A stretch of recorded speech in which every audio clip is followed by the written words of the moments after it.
did you miss me? Well, I mean, the entrances. You missed the entrances, you know. Of course, if you miss me, that's pretty cool. But it's only been like a day or a few, depending on which reviews you guys have watched to me. But all I can say is demand here instead of page here. It's demand here. Nah, well, let me sit down now. I don't need to be too fancy right now. But I noticed I hadn't really done any special entrances for a while. I felt. So I felt the need to, bring one back in some way tonight. And I don't know why, I really don't know what to do. So I was just scheming through my phone of what songs I have, superstars on my phone. And I couldn't really think of like one off the top of my head. But then I came across Paige. And I'm like, you know what? Paige has a movie coming out in 2 weeks. She appeared twice this week on Raw and SmackDown to show the tease, not the teaser, well, kind of teaser, but the trailer. So you know what? Why not just enter the page, just mock the way she went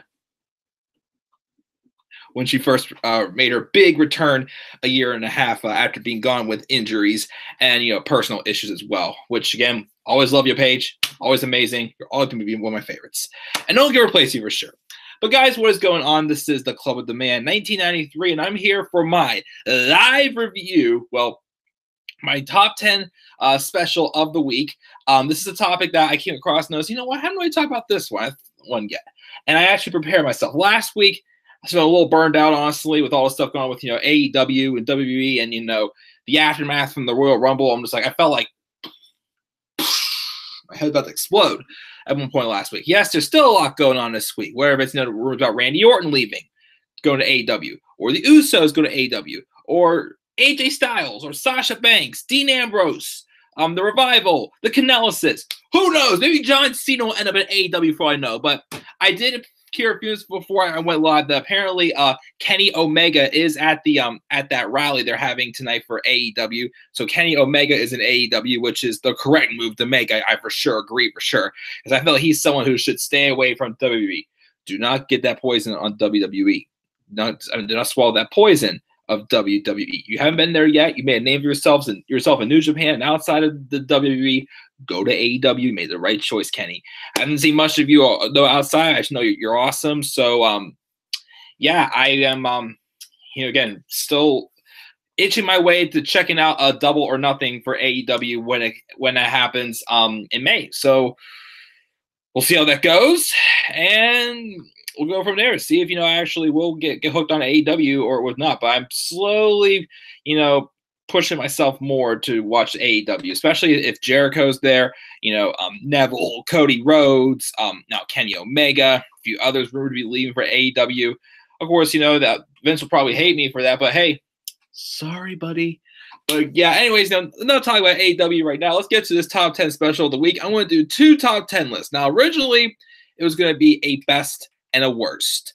But looking at this list again, I can't really say it's a best and a worst because I feel like it's still my personal preference. As I keep saying, it's hard for me because I haven't seen every single, year of wrestling, growing up. I've only been a wrestling fan for 6 years. Yeah, I have gone back and, checked out other things. As I said, how many times you're all getting sick of me saying time and time again. So I decided instead of calling this my top 10 best and worst, I'm going to call this my top 10 favorite and least favorite. So we have 2 top 10 lists we're doing tonight. But tonight we're going to focus on pay-per-views. We're going to talk about my 10 favorite and my 10 least favorite pay-per-views of all time. Of course, in the live chat, tell me which one you want me to do first, favorite or least favorite. Again, I usually it's like, start off with the worst and end with the best or end on a positive note. But sometimes I feel like, the worst, I always have more to say than the best. And when I get to the best, I feel burned out. And I started just breezing through the best for some reason. So I want to leave that to you guys. I will gladly start off with either one. You guys let me know in the live chat. And I'm hating how these updates with YouTube, because YouTube is making it a lot harder to share things now onto Twitter and other social media accounts. So I gotta click some extra buttons to do that. And also for the Google Hangouts, it's not showing how many viewers are right here. So I gotta look on at the page with the live chat. So we're gonna look there, and it looks like there's 3 watching right now. It looks like, or 2, because that could be just counting me since I'm watching my own videos since it's up here. But who knows? But anyways, let's check the live chat and see what we got.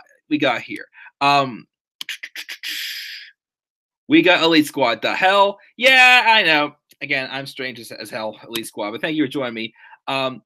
Hey, Mike. Did you how are you? I'm not too bad. Um, let me see here. Did you catch the press conference? I did not get to.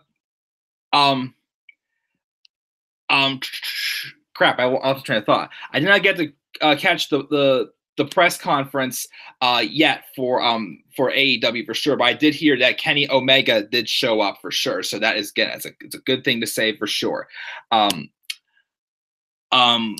Mark says his bests are WrestleMania 20 and 30 because of Eddie and Daniel Bryan winning, which definitely awesome. What's up, Larry? Saying you're not on the AEW bandwagon yet, Mike. I'm about there, pretty much. Just put it that way.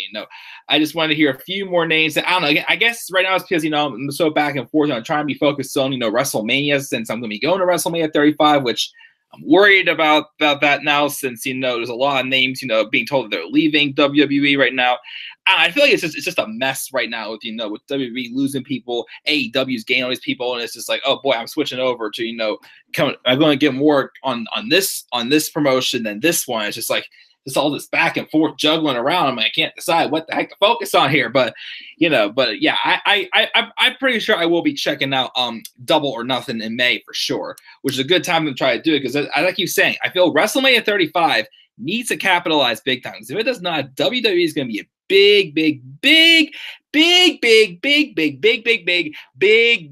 big trouble for sure if it does not capitalize after WrestleMania 35, because there's a lot of people already rumored to be heading out the door. Some who for sure are heading out the door. We'll find out more though later on down the line. WrestleMania 22 is also awesome. Least favorite, so I can stay and shit on the pay-per-views for a few minutes, please. Okay, Larry. I will do that then. Royal Rumble 2006 is Ray one, which that was good. By the way, hope everything's all right, Mike and chat.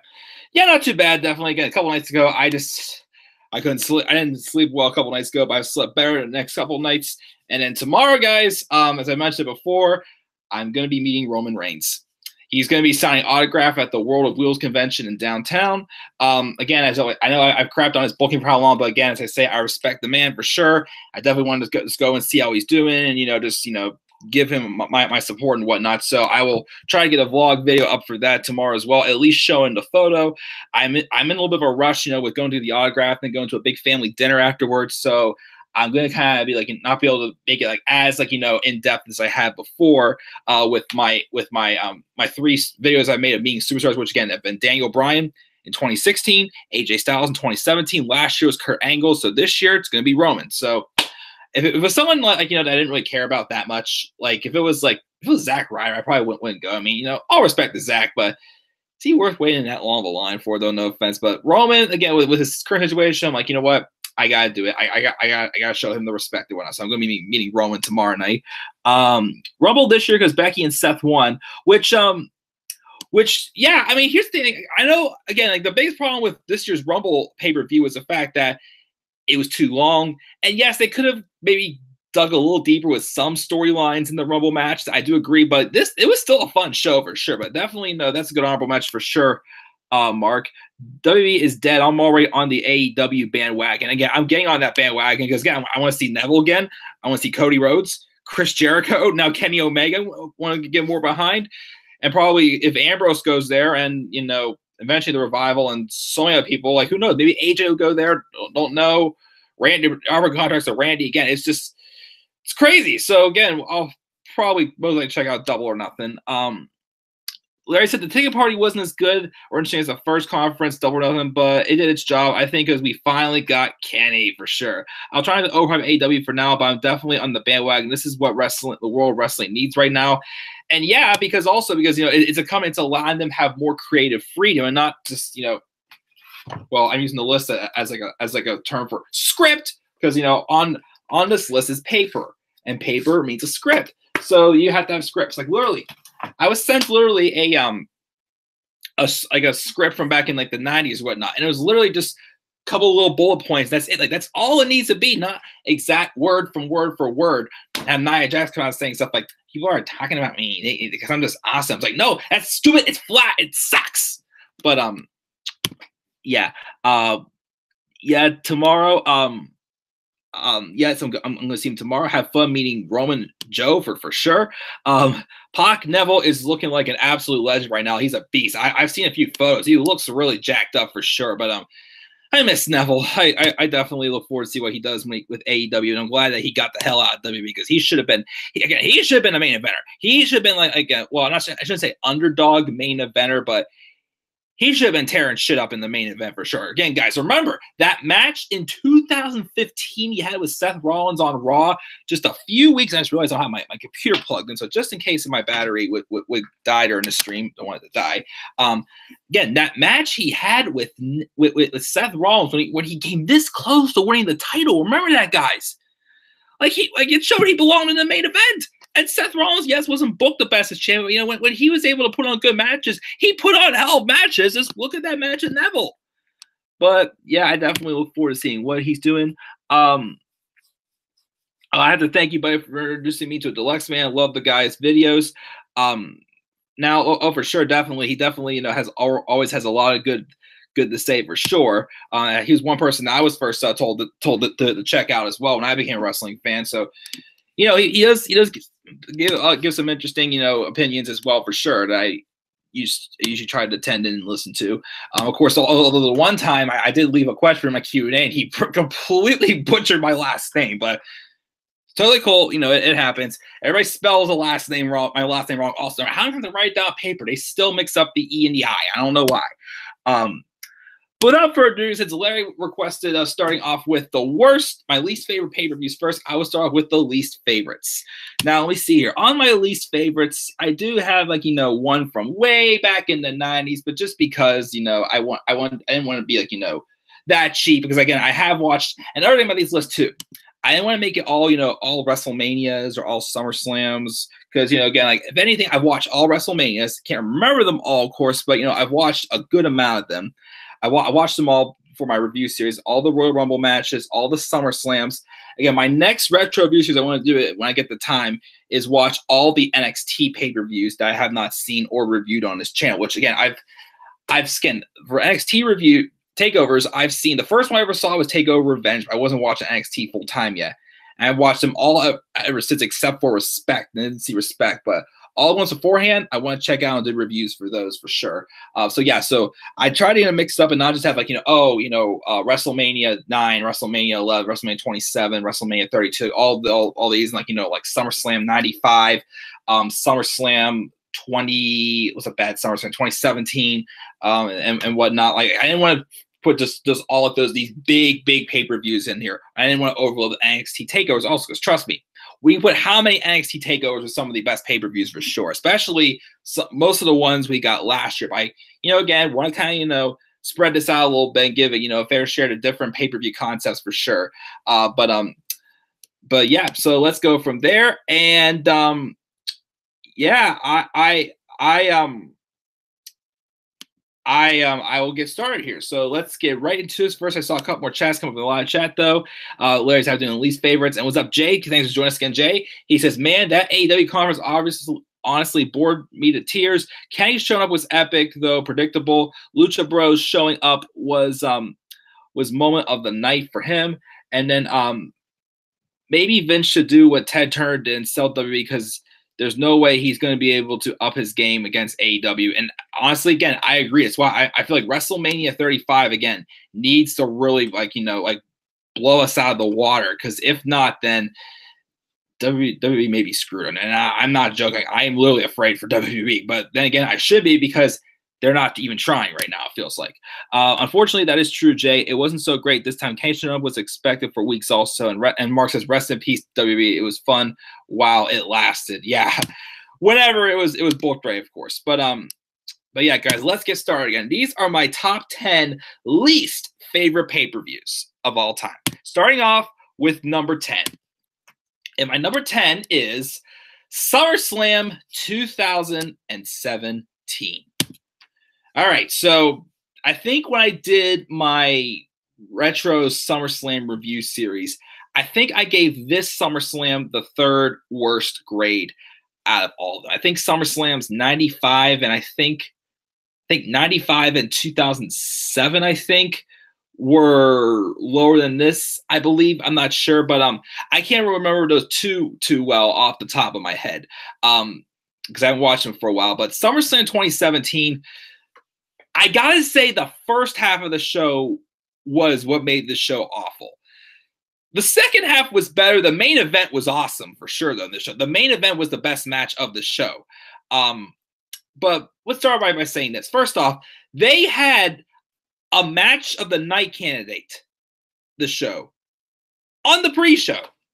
The Usos and the New Day, in that series of matches they had from, Money in the Bank that year to Battleground to SummerSlam, and then, of course, that classic Hell in a Cell match those two teams had at Hell in a Cell 2017. Still an awesome classic tag team Hell in a Cell match for sure. That I'll definitely not forget. But they put this match on the pre-show over, in my opinion, not one of the worst matches of the year of 2017, but one of the worst matches I've ever seen. This show started off with a match, one of my least favorite matches of the show. There's a lot of them. And the first match didn't even help. John Cena and Baron Corbin. A match that should have been good and putting over the young upstart in Baron Corbin. What would have happened if Ryan Ward was the head writer for SmackDown at the time? But no, it was Mr. Oh, you didn't know?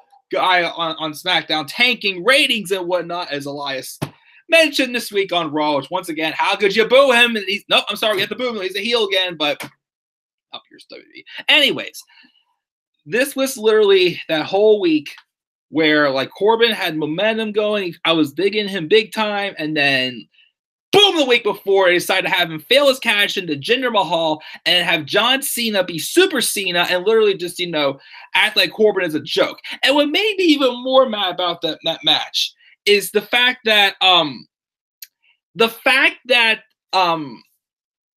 that Corbin lost his briefcase because of Cena, right? He came out and just walked out like it was normal. No, he should have at least been attacking Cena before the match started, even coming down to the ring and just trying to tear Cena's head off. But no, Cena literally just walked through that match like it was a complete joke, and I was already pissed off as soon as that match ended. You're already doing this. Natty and Naomi, I remember, had an average women's match, which was all right. And, again, I love Natty. I was glad she got the title because she hadn't gotten the title in 7 years. But let's be real, that title reign was not too good she had. I'm sorry, but I didn't think it was. And then, oh, goodness, we got Big Show and Big Cass. This should have been on the pre-show, not the main show. They put this on the pre-show with Enzo. Here's the thing. I feel that match would have been better if it was for having the distraction of Enzo Amore in a shark cage above us. They paid more attention to the freaking shark cage than anything. Then Enzo put all that oil all over him and whatnot. He just slipped out of the cage and got involved in the match. It was so bad. I'm trying to think what else even happened on the show. Oh, yeah.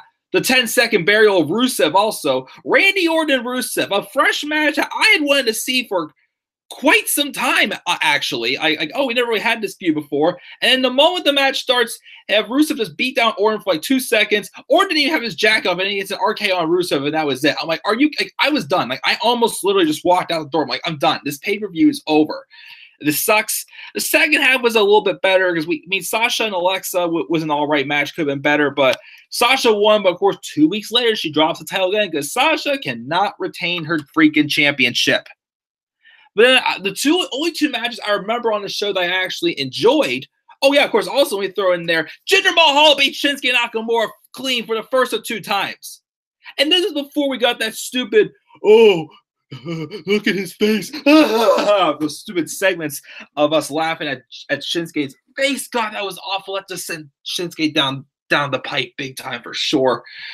Shinsuke should have won the title at this pay-per-view for sure, but why did they keep it on freaking Jinder? And of all people to put him over Shinsuke Nakamura, the guy just came to the main roster, came off of a hot year in NXT, booked like a freaking god, and then you have him lose twice to Jinder Mahal. That just made me so mad. Again, the only 2 matches on this show I actually enjoyed was the tag match with the recently united Seth Rollins and Dean Ambrose in the bar. That was a really great tag match. again, this almost just about all the matches that the Bar and Rollins and Ambrose had in 2017 were really great tag matches. Of course, that was before, you know, the Raw tag team division went just down the drain, poofed, because it sucks now. And of course, the main event, the fatal four-way for the Universal title with Roman, Brock, Braun, and Joe. Awesome. Of course, Braun stole the show in that match. And of course, I thought they were going to, you know, throw Roman and Brock out the window since Brock Lesnar pinned Roman Reigns. I think just one F5 he hit on him. But yeah, this show was still awful. Like the first hour and a half, 2 hours, I was already about to tap out. Like I literally almost got up and walked out of the room after that Orton and Rusev match. But yeah, for sure, definitely one of my least favorite pay-per-views of all time. And that is why it's my number 10 on my top 10 least favorite pay-per-views of all time. Number 9, Roadblock, End of the Line, 2016. Here's the thing. This pay-per-view, to me, it was definitely, I thought 2016, for the most part, had some pretty solid pay-per-views. Like, not amazing. Some of them were pretty good, but solid pay-per-views, at least, up on the main roster, for the most part. Like, not too many that felt like I wasted my time. If I would have watched this show from home, I probably would have felt, you know, average, you know, whatever. Like, it was what it was. But what makes me mad about this show especially is the fact that I attended the show live. I was at Roadblock End of the Line live in 2016. Again, I left my best friend's Christmas party early to go to this show. And I wasted $100 on this crap fest. I mean, again, as a pay-per-view itself, I thought it was what it was. But to me, it was an episode, just another episode of Raw, but it was at the same time, it was also pretty darn lackluster. We had Big Cass and Rusev on the pre-show. It didn't even end in a finish. I can't remember what the stupid finish was. The only match again I enjoyed in this card, I thought was good, was the opening match with the New Day and Sheamus and Cesaro, which was when Sheamus and Cesaro, who won the tag titles for the first time since forming as a tag team, ending all of the New Day's 483-day, however long it was, title reign, which, again, it was a good match. I thought, okay, off to a good start. We should go from here. Nope, that was not the case. We had Seth Rollins and Chris Jericho put on just another average, usual singles match that they faced how many times? Because remember, fall of 2016 were matches that consisted of Roman Reigns, Kevin Owens, Seth Rollins, and Chris Jericho. That's the only 4 people they faced. Those 4 faced each other for like 3 straight months, and it drove me insane. Like if they would have made this like a street fight or something like that, awesome. But this was a regular one-on-one match, and it was just nothing, in my opinion, after that. We had Sami Zayn and Braun Strowman in that 10-minute survival match, which was what it was. But again, Mick Foley did kind of help Sami win that match, though, in my opinion. What else is on the show? Oh, we had the Iron Woman match, the last match, which I still feel that Sasha and Charlotte feud should have ended at Hell in a Cell. That should have been their last match. I mean, still my storyline of the year, because it definitely took women's wrestling to a whole nother level on the main roster, especially. But this Iron Woman match, what pissed me off most about it is like there was nothing going on for like the first 15, 20 minutes. It was tied. It was like, you know, like one fall piece, and then Sasha was up 2-1, and with 2 seconds left, they had Sasha tap out to tie it back up just for Charlotte to regain the title back again, and there was no more rematches for them afterwards. I thought that was dumb. Oh, what happened? Oh, and of course, the main event. Kevin Owens, one of the worst booked world champions, which, again, glad he got to have the run of the world title because he deserved to be a world champion, but booked just terribly. Even under, you know, the alliance of him and Chris Jericho, which I thought was a funny act, all they did was just save each other for matches every single time. It was the same shit every single week between them. Although, again, they were a very entertaining act when it wasn't the same thing repeated over and over and over and over and over and over again. But you have Universal Champion Kevin Owens taking on U.S. Champion Roman Reigns, who, keep in mind, only defended that belt like maybe 2 times during his time as U.S. Champion. Like that was literally just the demotion and a consolation prize for him because he had to drop the world title because he got suspended for for a drug policy a wellness policy violation back in like late June or like early July that past summer. So it wasn't systemic. And then the way the match ended, it was so stupid. They had Chris Jericho come in, and at the time they were teasing a little bit of some tension with Owens and Jericho, and they had Jericho come in, code break Owens, but he did that on purpose only so that Owens would win the match by disqualification, not Roman. I'm just like, oh my gosh, that's stupid. And afterwards, Seth Rollins came down and did like a beatdown and just, the double power bomb through the table. It was just a kiss up act just because, again, they went out of their way to protect Roman. It was stupid. It was crap. I mean, I would say it's the worst pay-per-view I've ever seen ever. To me, like as a pay-per-view in general, it was what it was, but I'm sorry. It just, the fact that I wasted $100 on this still takes me off for sure. So definitely, as I said before, one of the worst pay-per-views for me of all time for sure. Mainly, again, especially because I had to see this live. Of course, it's not the worst show I've ever seen live. Again, the worst show I've ever seen live that, of course, I understood was going on was the Raw back in 2015, 2 weeks after another pay-per-view that I will be sharing later on in this list. In which then it was the night the League of Nations formed. I was at that Raw live. Of course, I was one section over from where Roman made his entrance. He was still doing the Shield entrance at the time, but still, that night was so awful. I still will not forget. I bought nachos before that show started, and when the New Day came out, I thought, oh, this is gonna be awesome. What's New Day going to do? It was a celebration for Sheamus winning the world title, which again, as I've always said, we'll talk about. I'm sorry. We'll talk about that night a little further down the line when we get to that pay-per-view that we'll talk about down the line. I don't get away too much. But yeah, my number 9 is Roadblock End of the Line 2016. Number 8, Battleground 2017. This was around the time where I really felt SmackDown Live was starting to tank. Like, after the Superstar shakeup in 2017, okay, was what it was, for a while. I still feel the moment that SmackDown went downhill was when they announced they were doing a rematch of the women's Money in the Bank ladder match because James Ellsworth had grabbed the briefcase, which we almost got the same exact thing the following weekend. Yes, Road Dogg had already taken over. Yes, Jinder Mahal was already champion, but I felt that's where the whole show in general just tanked big time. And it showed big time with this show here. Not really setting up anything at all for SummerSlam. The only good match I remember from this show was once again the New Day and the Usos. Of course, this is when the New Day, I think, won their third or fourth, one and a two. Their third or fourth tag team championship run. They won there. And no, wait, is their third, because their fourth was at Hell in a Cell, and their fifth one was last year, the SmackDown after SummerSlam in the no DQ match. That's when they won their fifth one there. My bad.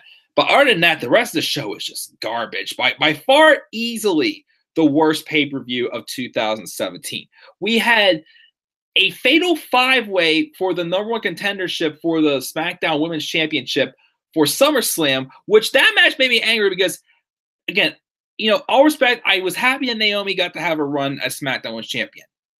But why did WWE not have her defend the title on pay-per-view? She won it at Mania. Well, she won it at Elimination Chamber, had to relinquish it due to injury, which I feel that was just so she could, have a reason to still be in the title feud and win the title in her hometown. Okay, I kind of get why they did that. But she didn't defend that Backlash because they had that tag team match with the baby faces and the welcoming committee. That was just god-awful to begin with. They had that. Money in the Bank, she defended against Lana, which, again, we all love Lana, but she was defending against someone who obviously was not ready at all and to be a serious contender in the women's division for sure. And then here she was defended again. So why are we having all these, how many freaking, women's like fatal 4-way, fatal 5-way, number one contenders matches? It just drove me nuts for sure.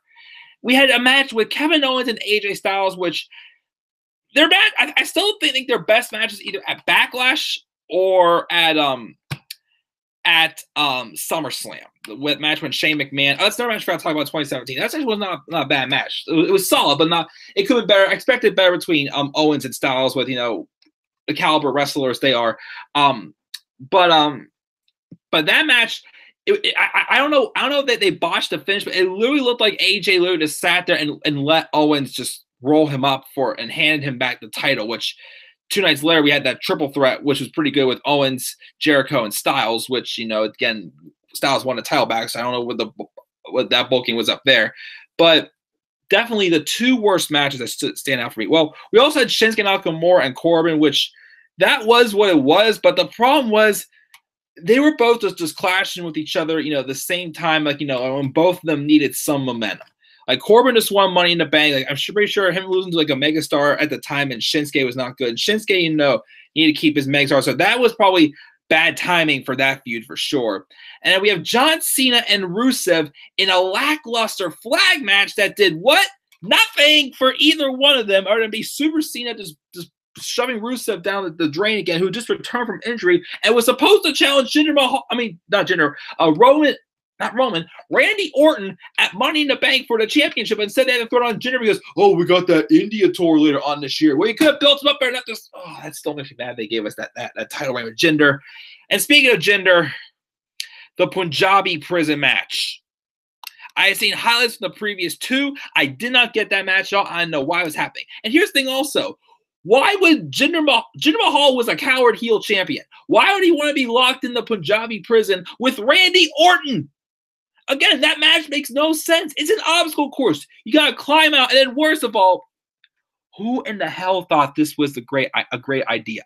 The Great Khali came out for one night and helped Jinder win the match. One, if they were going nowhere down the line with it, why did they bring him back? And 2, just why? Literally, that pay-per-view was so bad. As soon as the Great Khali came out, guys, I am not even joking. I was just laying on my bed watching the show. As soon as he came out, I literally got up, didn't even say a word, walked down my bedroom, walked across the hall to the bathroom, got to the toilet because I felt this close to throwing up, and I just screamed, "Why?" Just a god-awful show. And that, of course, right after that was when I decided to start doing my my live reviews of Raw and SmackDown and NXT and whatnot. This is also, of course, a week before I actually went to Raw live, because I was at the Raw in Pittsburgh on July 31st that year. We had that triple threat with Roman, Braun, and Joe, which was very good, but that was at the end of the 10 o'clock hour, which at the time, Raw actually had been decent, but it was shown that, the first 2 hours were great, but they were having the match in their main event at the end of the second hour instead of the main event. I didn't get why, but clearly off topic. But long story short, that pay-per-view sucked. I will never go back and watch it again unless I literally want to, put myself in a miserable mood for no apparent reason at all whatsoever. But yeah, I hated it. And especially with Great Khali coming out at the end, I'm like, don't tell me we're getting Randy Orton versus the Great Khali at SummerSlam. Thank God he didn't stick around. I don't know why he got even brought back in the first place. Why? It's because we had a Punjabi prison match. Those are matches that just need to never happen again, in my opinion. But yeah, I want to forget about this pay-per-view for sure. Never going to watch it again. Battleground 2017 is my number 8. Number 7, Fastlane 2016. I wish I could put Fastlane, all the Fastlanes on this list. Because let's be honest, Fastlane, when it first started in 2015, again, apparently the reason why they started Fastlane was because they felt that they shouldn't have a big pay-per-view in between Rumble and Mania like Chamber. Even though in some ways I kind of feel, at first I agree, but now like more so, okay, but if they're trying to give multiple people some opportunities for WrestleMania, and when I have a big match like Elimination Chamber in between pay-per-views, in between Rumble and Mania, that way it gives people more opportunities and it's like a special match, feels like. So again, the first year they had Fastlane, it was what it was. They actually had some stuff that was hyping me up for Mania. 2017's didn't really, was on 2017's, I gotta say, was pretty much almost on the same level as 2016 for me. But there's a little bit in there that got me hype for Mania there. And last year's what was average. Last year's, I gotta say, and this is me saying much, was the second best Fastlane in my opinion. 2016's Fastlane to me was the absolute worst. I mean, at least, have people, who I feel are like, qualified, not just, local jobbers or something like that, like low card people, getting opportunities. Like literally, this was like the true definition of like an episode of Raw. Like nothing had any storyline at all in this match. I'm trying to remember the matches we even had here. What all happened on the show? Oh, I remember we had Charlotte versus, of all people, Brie Bella for the Women's Championship, which she only won because she randomly pinned Charlotte. And I know it was right after Daniel Bryan announced his retirement, but no offense, Brie was not booked like that strong at the time to even having a title match for sure, which was, that was BS there. Trying to remember what else we had happen here on this show. Of course, we had our main event, which was Roman Reigns, Dean Ambrose, and Brock Lesnar, which was just way too obvious of who's going to win that match. Because once again, guys, as I always say, the feud with Roman Reigns and Triple H was great booking until the night after the Rumble in 2016 when Triple H goes, Roman will never get any more opportunities for this title as long as I'm champion. End of the night, Stephanie McMahon gives him a title shot. And the thing is also, why would Triple H want to face Roman Reigns, who he dislikes, Dean Ambrose, who he dislikes, and Brock Lesnar, who, I don't know if character-wise he disliked at the time, but a guy that he faced before and a guy he knows could easily rip that championship off of him.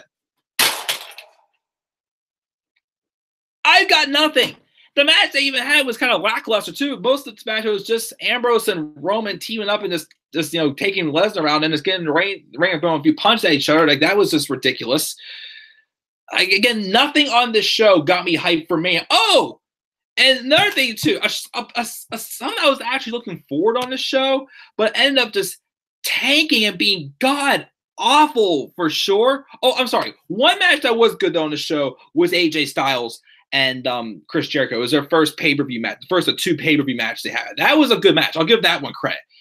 But something that very disappointed me on this show was the Cutting Edge Peep Show segment with the New Day, Edge, and Christian, which should have been an awesome segment, ended up being just a waste of time and a huge, huge, huge disappointment for sure. Because all it did was set up a feud between the New Day and the League of Nations, aka the League of Jobbers. Because that stable sucked. I'm sorry, it sucked. Oh, and oh my goodness, I completely forgot about this match, and I want to forget about this match. Ryback, Kane, and the Big Show taking on three members of the Wyatt family, Rowan, Harper, and Strowman. And remember who won that match? Yeah, it was the Titans, Big Show, Kane, and Ryback. They all won. What did that do for anybody? Nothing. Kane and Big Show were in the Honor of the Giant, and Ryback turned heel and had a lackluster feud with Kalisto before he left the company. Even though apparently rumors were he was supposed to squash AJ Styles at WrestleMania 32, which has been completely stupid of them to do that. And of course, that just brought down the Wyatt family. Because again, originally it was supposed to be Bray Wyatt and Brock Lesnar, but plans changed, and then Wyatt family jobbed out to Cena and Rock at WrestleMania 32. My God, that was awful as well. But this pay-per-view did nothing. Like, for being a pay-per-view before WrestleMania, it did absolutely nothing to hype me up for Mania. We all knew Roman Reigns was going to WrestleMania and beat Triple H. Because they didn't build that storyline well at all. And of course, I kept saying that feud did not need the championship. Still my opinion, but we'll talk about that, of course, another time. But yeah, in my opinion, this was the worst pay-per-view of 2016. Again, 2016 has some pretty strong pay-per-views. Like, I won't say, amazing, but, at least solid pay-per-views. Again, Rumble was good that year. Well, again, Fastlane and Mania weren't my favorites. Payback and Extreme Rules were good. Money in the Bank, we'll talk about that a little bit. SummerSlam, a little inconsistent, but still had some good stuff to look back on for sure. Clash of Champions, I remember I disliked. What else was there? Backlash was great that year. No Mercy was good. Hell in a Cell wasn't too bad either. Survivor Series wasn't too bad. I'll give that credit. TLC was great, but Roadblock and the line, we all know. So again, the 3 worst pay-per-views for sure. Well, the 4 worst pay-per-views for me that year was Fastlane, Roadblock, Clash of Champions, and WrestleMania that year were the 4 worst ones for me that year, in my opinion. But yeah, definitely, again, a pay-per-view that should be getting you hyped for WrestleMania, and it did nothing to do that for me. It didn't have me looking for me at all whatsoever. So that is why Fastlane 2016 is my number 7 on this list. Number 6, Backlash 2018. It's funny because even though this was the first dual-branded pay-per-view post-WrestleMania, and it was probably the last 8 o'clock show, this pay-per-view just absolutely sucked, as we all know. Nothing good came out of this pay-per-view, except for the opening match between Seth Rollins and The Miz. Awesome match to open up. I think it was in my top 10 for best matches of 2018 for sure. Awesome match for sure to start off this show. But then after that, we got absolute garbage the rest of the way. We had a lackluster match with Nia Jax and Alexa Bliss, the whole promoting bullying stuff. Then that terrible, segment with Nia talking about bullying afterwards that did absolutely nothing, because a few weeks later, what happened? Nia was bullying people again. Hello? Made no sense, and Nia's awful on the mic to begin with because, oh my gosh, I'm Nia Jax, and I talk like this, and people love me. They talk to me all the time because I'm this dangerous. I'm the face breaker or whatnot. Or yeah, she interrupts every single moment of Bliss segment. Of course, we had Carmella take on Charlotte in a god awful match there. Oh gosh, what else was there on this show? Oh, we had Sami Zayn and Kevin Owens job out to Braun Strowman and Bobby Lashley. This is before the Bobby Lashley and Sami Zayn feud started off with all those 3 or 4 painful weeks of our lives, the build up for that feud for sure. We had AJ Styles and Shinsuke Nakamura for the 3rd time in a month put on a not too bad of a match, and a no disqualification match. Also, by the way, ends in a double count out because they both kicked each other in the balls. It looked like idiots. Again, I'm very sure that was for Vince's toilet humor, big time for sure, because it was not funny. And then this show again was 3.5 hours long. Like, I'd rather have a 3.5 hour show. We're getting 5-hour shows now, and it just drags and drags and drags. This show dragged as hell. But the main event, Roman Reigns and Samoa Joe. Separate brands now, keep in mind. Joe's on SmackDown, Roman's on Raw. Roman did not win the championship again at Greatest Royal Rumble. So I'm like, there's no reason at all for Roman to win this match. Joe has been injury prone so far. This is a big match for him on pay-per-view. He needs this win. And what happens? He loses, despite the fact that he came out before the match even started and beat the ever-living piss out of Roman Reigns. Then when the match actually starts, all we get for 20 minutes is just freaking rest holds. It's like he allowed Roman to get his strength back to be able to beat him. And people were walking out before this match started and even during the match. But Mr. Vince McMahon, who does not care at all because he has all our money, oh, well, kids are getting up for school tomorrow morning. If you're that so considerate about kids getting up for school tomorrow morning, then why was your last pay-per-view 5 hours long? It did not care. And Roman wins the match. Like, why did Roman Reigns, keep in mind, won this match, then goes on to feud with Jinder Mahal? He beats Samoa Joe, and then the first person he feuds with is Jinder Mahal. Am I missing something? You're like, how do you go from Samoa Joe to Jinder Mahal? Like, Joe could have used this win so much more because they gave him, well, he was in Money in the Bank, but they gave him almost nothing to do until he feuded with AJ Styles, and that was actually good material for Joe. But nope. There was no reason, again, for Roman to win that match. It had to have been Joe, but everything else in the show just sucked. except for Miz and Seth at the end of the match. That was great. Rest of the show, awful, just terrible, god awful, and one of my least favorite pay-per-views to watch for sure of all time. And that is my number 6. And that is the first half of my least favorite pay-per-views list. So far, we got SummerSlam at number 2017, number 10. Number 9 was Roadblock, End of the Line 2016. Number 8, Battleground 2017. Number 7 was Fastlane from 2016. Number 6, Backlash 2018. Let's check the live chat as always and see what we got here. Let's see here. Let's see here.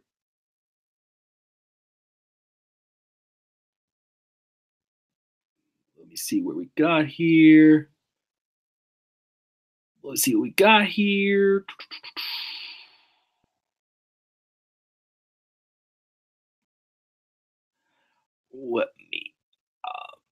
Let me see where the live chat is, where we're at. I think it was right here. Larry says, then again, if WWE gets their shit together, I know, they could be threatened by AEW and start being great again if they show that they actually care at this point. But, they already are threatened by AEW, and they still aren't really letting the world on fire. I mean, yes, they gave Seth and Becky, the wins for WrestleMania, but what else is really going on right now? Again, their tag team division, there's no saving it right now. They're turning Elias and Rusev heel again, which I don't get why that's going on. But there could be some hope. But again, a lot of people are just already on their way out. But again, the damage I feel in some ways have already been done. But we'll see. I don't forgive WWE for putting out garbage, boring, lazy product right now. It's killing the company, main roster for sure. Corbin should have been crowned WWE champion on the night of SummerSlam 2017, which I thought was going to happen. Again, I thought, if anything, what they should have done, because keep in mind, there was kind of unfinished business with Shinsuke and Corbin. Corbin could have, beaten John Cena that night. And Shinsuke could have won the title that night at SummerSlam 2017 and cashed in on Nakamura because they have unfinished business and won the title. I would have loved that. That would have worked just perfectly. I would have been cool with that. But nope, they had to have him job out the Cena, which led to nothing. He was definitely on fire in 2016, 2017, for sure. Liz, by the way, sorry for invading the whole chat. I'm hyped down catching a mic live stream after a long time. Hope you guys can take it. Oh, that Red Bull wasn't a good idea. Oh, dude, you were completely fine. I didn't even notice anything. I think Baron Corbin is a great heel. He's so awful that he will be hated forever, which is true. Again, he can be a good heel, but again, they gave him some really awful material to work with when he was Raw general manager, saying itsy bitsy Balor, having a big man, little man feud with Finn Balor, which again, they put on decent matches. I'll give them credit. The match they had were decent, but they literally gave him this horrible scripted material to work with. And then some of the dumb mistakes he made, such as, not allowing Roman Reigns, a babyface champion, to defend his championship against a heel, which I thought was just absolutely stupid. If Roman wanted to do that, Corbin should have taken full advantage of that and gone out of his way to make sure that he was to make sure that Roman failed the I completely lost train of thought. Thanks a lot for a text message, but again, he just would have gone his way at the top. But instead, they just booked him like crap as that heel general manager. That's what hurt him, I feel, in my opinion. Again, I know Corbin can be good. I mean, he was great at NXT, but, that I hated that. I hate that WWE decided to end Undertaker's undefeated WrestleMania streak and, to all people, Brock Lesnar, which I do agree. I don't know why they gave it to Brock. I hated the WWE's. I already read that. Mike, rant time. Let's do this. That 20% Undertaker looked like he was about to die in the ring, to be honest. Oh my goodness. Again, it looked like Undertaker looked like that night he was out in the sun for too long or something like that. He looked god awful for sure. Orton and Rusev feuded. What? When? Where? How? Why? Yeah, they feuded back in 2017. They had a match at SummerSlam, which sucked. It was right around the time when Rusev Day was first born. Then they had another match at Hell in a Cell, which honestly, that was a good match. I know Rusev lost, but that match at Hell in a Cell 2017 with Rusev and Orton, I thought was pretty good. But yeah, why did the JD profile pic? why did JD profile come out month to ask? Funny though, JD blocked me on his channel and other people too. I hated that. JD was blocking you. Jeez, that sucks. Another thing is how Charlotte and Sasha kept going back and forth the Raw Women's Championship like it was hot potato. He hated how they kept having Sasha lose the title defense. I mean, I hated that too. Again, I still like the story that they had because again, they put on some really good matches. But again, the only thing coming out of that feud was again, why did Sasha have to keep losing the championship when she won? I thought that was just ridiculous. JD blocks people who criticize him. I told him to relax, and I also criticized one of his reviews and posted a comment about him on a rant video by a guy named General Jerry. I guess he saw it. Wow, he definitely is sensitive for sure. It's because it's saying they're treating Asuka the same way they treated Shinsuke when he was the United States champion. Yeah, Asuka has not been seen on TV ever since she beat Becky. If the goal from proving that Asuka belongs on top by beating Becky, of course, then why is she not being on TV now, which is ridiculous for sure. So again, that's not good for sure. He was a huge ego problem, anger issues, can't accept different opinions, don't stand up for that. His reviews also feel lifeless lately. It's getting to his head. Yeah, definitely people who just, are definitely just, doing that stuff, just honestly not worth listening to. I have no clue what to do with Asuka. I have a bad feeling she's going nowhere, which is what I'm worried about too. Again, who's going to face that Mania if she's not face Charlotte? I mean, I don't think Mandy Rose is going to be ready for a championship feud for Mania. I don't know. Again, I'm loving. She's gaining momentum, her and Sonya for sure, but I don't think they're ready for have a WrestleMania title feud. Maybe after Mania, okay. I still say if not Charlotte, definitely before it up against Kairi Sane. That would be freaking awesome. I've been dying to see that match. But we'll see where that goes. Sorry for us blabbing about JD. No worries, Jay. I laughed when I heard pay-per-view names like Roadblock or Fastlane. It's the freaking pussy era of WWE now. Where are the Armageddons and Unforgiven? Oh, for sure. Again, those have better names. What? Fastlane. Who came up with that? And then Roadblock, which is just so freaking basic. Backlash. What was that? Huh? You're going to get a copyright strike by our boy Deluxe, man. Just kidding. Huh? Sorry again. The first time he did that was the segment where Alexa Bliss and Mickey James are caught backstage saying that nasty stuff about Nia, and Nia came back and just tore everything apart, going and of course Nia got a title shot out of sympathy because of that. But yeah, that was funny. I vomit every time Nia comes out talking, making that awful noise. Oh, for sure. For sure. Yeah, she comes anytime she comes out now, I'm just like, oh, why? This is gonna be painful to watch for sure. The whole booking of Corbin, Balor, and company was just awful, and I awfully agrees. Yeah, for sure. Again, that heel. Well, first off, again, what hurt that role is again with the bad booking Corbin had before. What credentials had Corbin to back up that he'd be even suitable for being, constable or even a general manager? First off, and yeah, again, if you put 2016 to mid 2017 Corbin in that heel general manager role, that should be a role he should have been killing. But the fact that they just booked him like crap and made stupid decisions, that and the Lucha House Party role stuff, oh my gosh, and several other things that it was just stupid, and I hated it for sure. Worst, greatest Royal Rumble, which was what it was, Crown Jewel. Oh, just you wait. Is that weird that I find your more funny than Deluxe Man's? I guess I don't know, but he is the creator of for sure. Larry. But yeah, let's continue on with the stream here, guys. Let's get to my top 5 worst pay-per-views in my opinion. Number 5 on my list is WrestleMania 27. WrestleMania 27. Let me see here. Where do I begin here? Again, I didn't watch the pay-per-view live. I watched it though when I watched my WrestleMania review series. I had seen highlights, of course, before, and I had heard how many people saying that this is one of the worst WrestleManias of all time. And I can see why. I mean, all the matches on this show weren't awful, but most of them were kind of lackluster. The opening with Edge and Del Rio was what it was. It was not bad, though. It was Edge's last match, so close to my heart for sure. Then we had other matches on the show, like, Punk and Orton was decent. It could have been better. few other matches on the show, but we had matches though, like like what the Core taking on like Santino Marella, Santino Marella, Vladimir Kozlov, and like two other people, can't remember who exactly were. Then we had some other random mixed tag match. I felt like a match that shouldn't happen on like Raw or SmackDown. Like if it was for a few other little things, this show if it would have been like, not saying it's been any better, but feeling like how WrestleMania 29 did. Not awful, but nothing happened. Like that's first where I felt like this show was going. But there's two things that killed. Well, the best match of the show for sure was the no holds barred match with Taker and Triple H. That was the best and only like great, like excellent match on this show for sure, in my opinion. The two things for me that hurt this pay-per-view though. The main event first.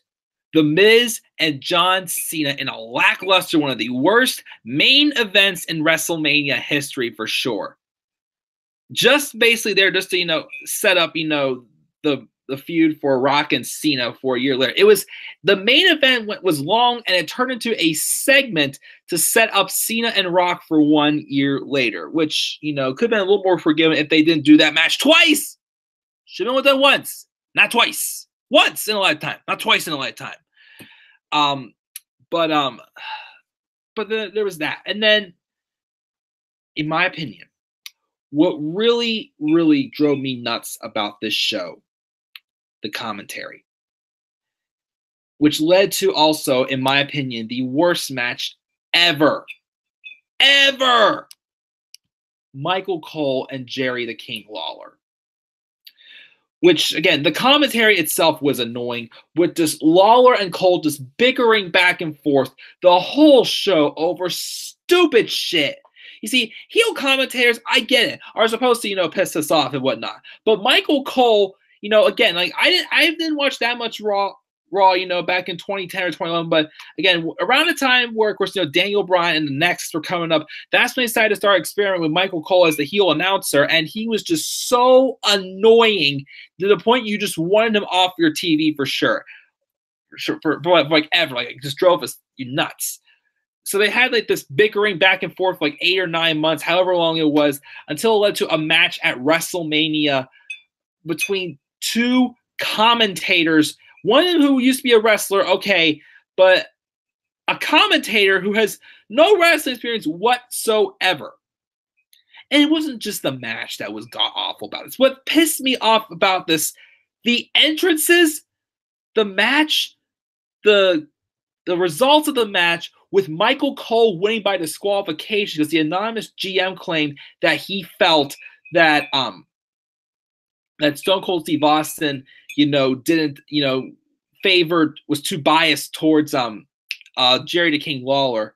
And then just all that took up 30 minutes of this entire show. Like the match was maybe 12, 15 minutes. Entrances took forever. It was just Michael Cole, like literally it looked like Michael Cole was walking out there to a very bored out crowd. Like you ever watch those shows where someone's like goes out like unprepared and tries things off top. You can tell they're trying to think off the top of their head and they're just struggling to be like, yeah, this is money, right, guys? And whatnot. Like, that's exactly what it looked like. Michael Cole entering, like, the entrances took, like 15 minutes in general. The aftermath, the celebration was forever. I mean, the celebration would have been fine if it did not end with Michael Cole getting the win by disqualification and continuing this freaking feud for 2 more pay-per-views that did absolutely nothing.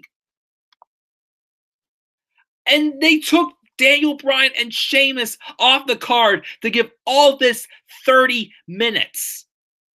30 minutes with entrances, a match with 2 commentators, and the post-match stuff. Just, oh my God, the biggest reason, like, if you take this out, that pay-per-view was not as bad as it looks. But with the commentary and this in there in general,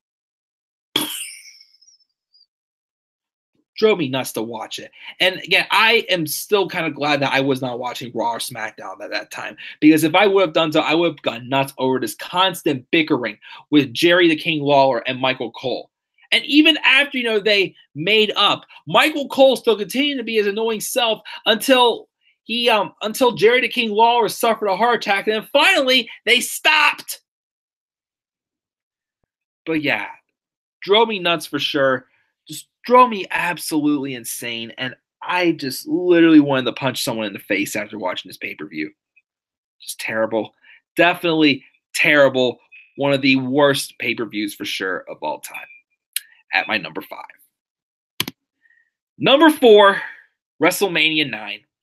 I had to include a couple, older pay-per-views on here that, I, again, constantly remind people that, yes, I've seen all these older stuff in the past, but I haven't seen everything around it. And I feel like I can't appreciate it as much as I would if I was able to see it live. But there's been some shows that, obviously it's just obvious to me that, this show was bad. This was right at the beginning of a time where the WWF was starting to go downhill, especially in the mid-90s for sure. A lot of people were leaving the WWF to go to WCW. What does that sound like? People leaving WWE to go to AEW right now. And there was absolutely no depth on this card whatsoever. A bunch of no names. This is there's an episode of Raw and a Super Bowl of wrestling. And this pay-per-view felt like, there was no big names on here. Now, there was some upcomers for sure. We did have Undertaker on the show. But who did he face? Giant Gonzalez. The guy who absolutely sucked. And I couldn't bear to look at him because that freaking bodysuit. Dear Lord, was that just disgusting or what, guys? I just couldn't bear looking at that man all whatsoever. When he came on TV, I'm just like, it just makes me sick. I was like, no, please stop, put something on, stop. It just makes me sick. I think one time I was watching, I think I might have been watching this or even SummerSlam when one of my parents were walking by my room or something like that, and they were like, what the hell is that? I'm like, you don't want to know. That match ended at DQ, and of course we have Bret Hart and Yokozuna. And I'm sorry, I know Yokozuna's a Hall of Famer. I believe he is, but he never really impressed me that much. Other than just being, a big man, he never really impressed me that much in the matches I saw with him. He beats Bret Hart, and then just for Hulk Hogan, who was supposed to be on his way out, comes out and just challenges Yokozuna and squashes him in 22 seconds. I'm like, what the hell? Stupid. It was ridiculous. Just a very lackluster show that had just no depth at all whatsoever. Some of the worst matches for sure of all time. And probably, in my opinion, this is the worst WrestleMania of all time. This or 27 is definitely the worst. 11, I think 11 was as bad as people made it seem. Yes, again, they relied on, who was it, Lawrence Taylor or whoever it was, that football star to be in the main event against, Mabel or whatever heck it was. That show was okay, but I wouldn't say it was awful for sure. But yeah, definitely this one to me is my worst WrestleMania of all time for sure. They was talking about it a little bit, so that's why I put it on this list at my my number 4. Oops, press the wrong button here. I don't need to go to lists. Go to here. Okay, number 3. Oh boy, guys, get ready because here we go. These last 3, I got a lot to say. Number 3, Royal Rumble 2015. This is not on the list just because of the match itself. This whole pay-per-view just sucked in general. Again, the only good thing about this pay-per-view was the triple threat match with Brock Lesnar, John Cena, and Seth Rollins. Definitely, in my opinion, a top 3, at least a top 3, or even a top 3 for best match of 2015 for sure. This match right here, John Cena and Brock Lesnar and Seth Rollins for the world title for sure. That was awesome. Rest of the show, listen to this card. On the pre-show, I think we had a 6-man tag match with the New Day, Tyson Kidd, Cesaro, and Adam Rose, that was when the New Day was just a bunch of clowns. Didn't even have anything going for them, and people just weren't getting behind it. They thought the gimmick just absolutely sucked. We had on the main show, we had nothing but a bunch of tag matches. We had Natalya and Paige taking on the Bella Twins. How many times did the Bella Twins and the Bella Twins in general, how many times did the Bella Twins have a tag team match on pay-per-view while Nikki Bella was Divas champion? How many times? Way too many to count. That is for sure. Let's think about this. Nikki Bella was Divas champion for 301 days, starting when she won it at Survivor Series. She defended at TLC, at Fastlane, at Extreme Rules, and Money in the Bank. That's 4 pay-per-views she defended that title at. TLC, well, did that count Survivor Series? No, not count Survivor Series. TLC, Fastlane, Extreme Rules, and Money in the Bank. Okay, yeah. Oh, and Elimination Chamber. Forgot about that one. So there's 5 pay-per-views. She had tag matches at WrestleMania, Royal Rumble, Payback. She didn't have a match at all at Battleground that summer. And she was involved in that stupid triple threat elimination tag team match at SummerSlam. So half of the pay-per-views she was champion, she didn't defend the title. Just again, why I sour on that title reign. Again, I would say I was able, again, as I always keep saying, I was able to be satisfied with it until she didn't drop the title to Naomi. Again, she should have dropped the title to Naomi because Naomi had just turned heel. She gained a new persona, and I thought, she had been long deserving of getting a title reign for sure. But nope, they didn't pull the trigger on that either. But they just did how many tag matches just to protect the hell out of her? Just to spite AJ Lee, which was completely stupid of them to do. So there was that.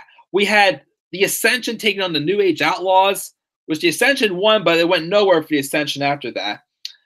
And then, of course, the Rumble match itself. I've ranted on how many times, I won't go that detailed again.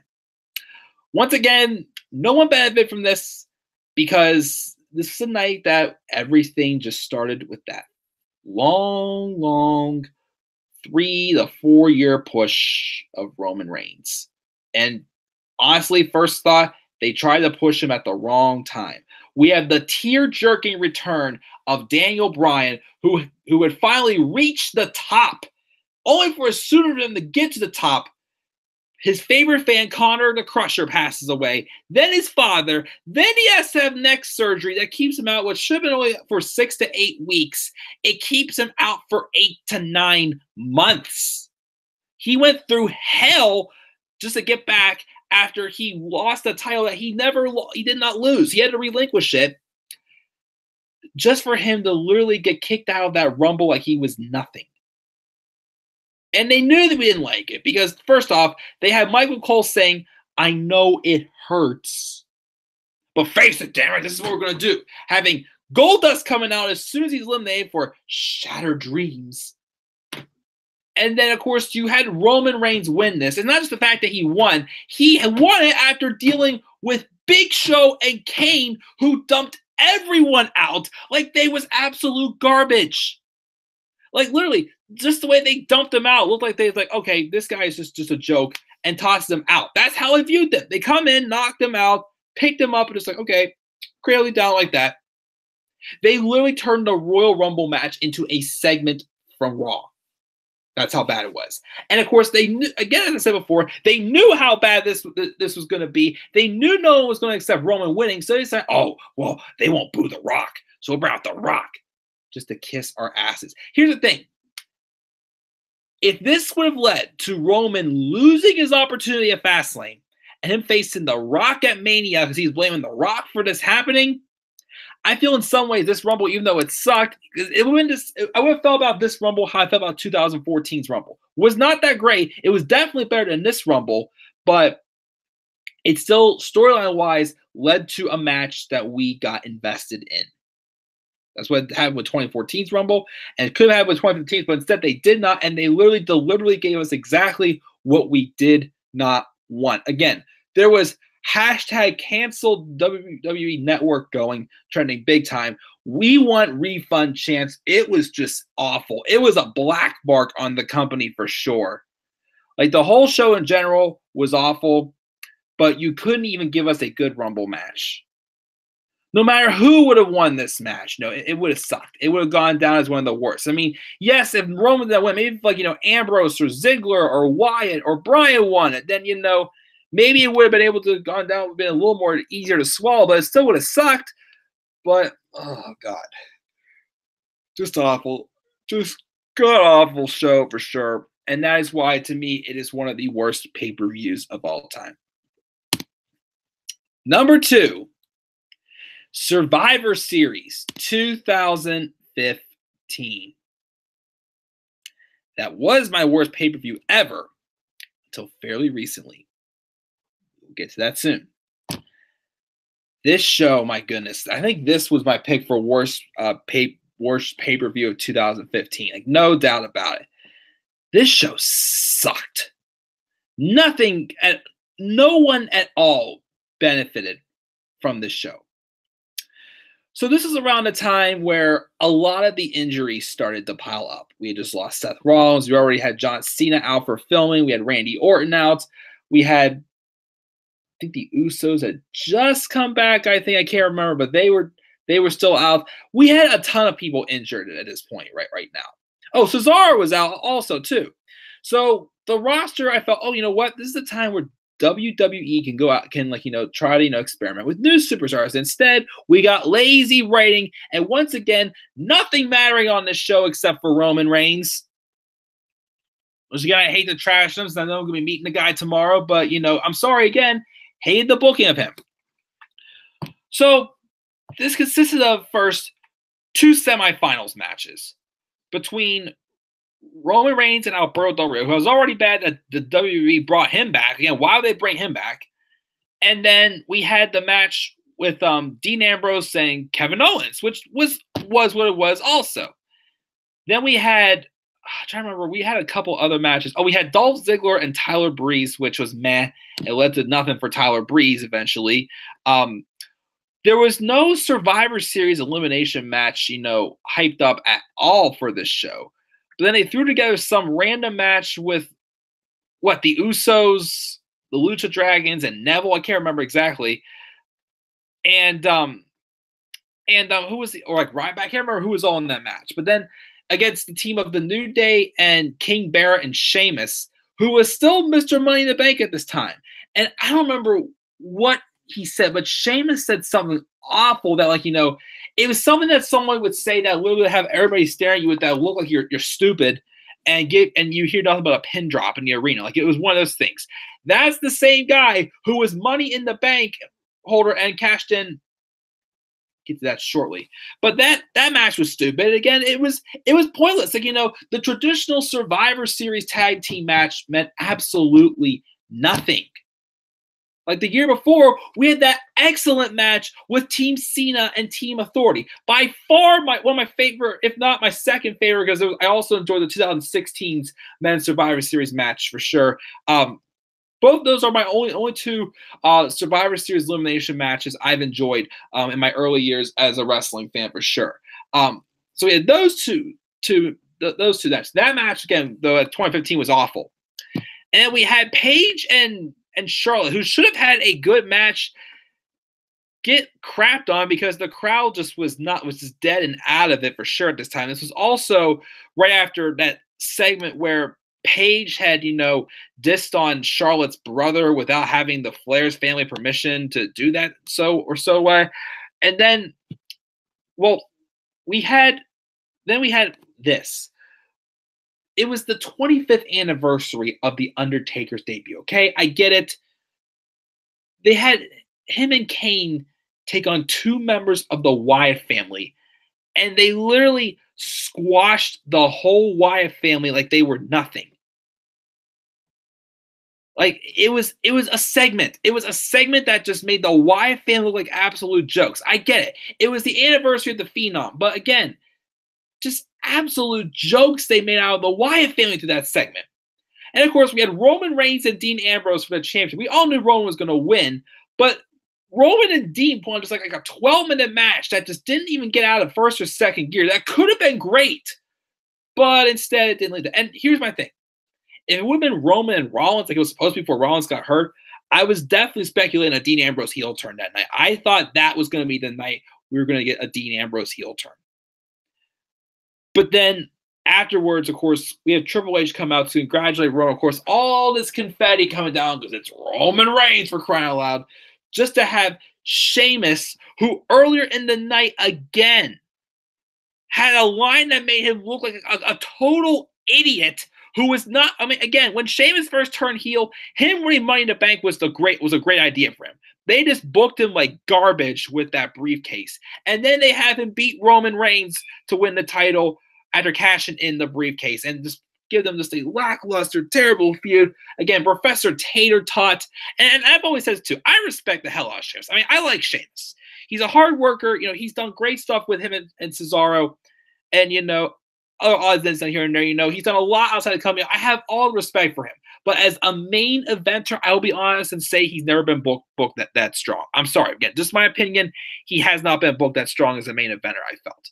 And especially like right now, he was not. They only did this just to try again. Oh, putting the belt on Sheamus will give some people want to see Roman win the title. Well, if you actually tried to book a good story, such as the post match action from the match at TLC that year, which ended up being a pretty good show, I felt, and having the way Roman won the night after was awesome. But then once again, you guys sat back like, they love Roman now, so don't have to try again. Gosh. I didn't review the show, but one of the very few pay-per-views that if I was doing reviews back then, I probably would have given this show an F. Nothing mattered on the show at all. It absolutely just sucked, and they did the worst things they could do possible for it. So that, of course, is my number 2. But it's not the number 1. Let's get into that right now. My number 1. My number 1 worst pay-per-view or least favorite pay-per-view, in my honest opinion, is WWE Crown Jewel 2018. First off, I'm already upset that the WWE is apparently going back to Saudi Arabia on May 3rd, and I will not be watching it at all, no matter what it is. I'm not watching.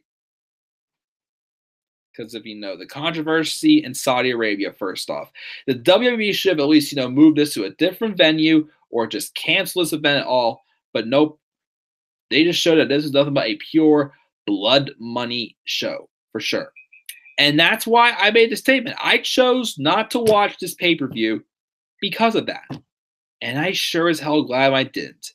We had how many repetitive matches from past pay-per-views, like, the Bar and the New Day, AJ Styles and Samoa Joe. We had Braun Strowman and Brock Lesnar, which was a slap in the face for sure, because as I always keep saying, that should have been the time they should have realized they made Braun Strowman the face again after they made him a heel for a month or so, which was a terrible idea, just for Baron Corbin doing another stupid mistake and helping Braun Strowman win the Universal Championship. Why, of all people, would anyone want to help Brock Lesnar win the Universal Championship? That was the prime opportunity to turn things around for Braun Strowman. There was damage already done with that brief heel run, but they should have made things right by giving him the championship. Instead, they have Roman go through hell over the summer to get that title, have us suffer just for us to put the title back on the person we hated having that title for how long? And people on the roster were booked to hate it as well too. I'm pretty sure again it was just get us to love Roman Reigns, of course, but it was not working, as we see right through your plan, WWE. Like, as soon as I saw that Brock had regained that championship, I flew off the handle. I was so mad. Then, of course, also the Best in the World tournament, which consisted of some, veterans, some, stars who I felt deserved me, Seth Rollins and, The Miz, Randy Orton, okay, maybe Rey Mysterio, Jeff Hardy. But you also have guys like Dolph Ziggler, Bobby Lashley, and Kurt Angle. That's all Americans, first off.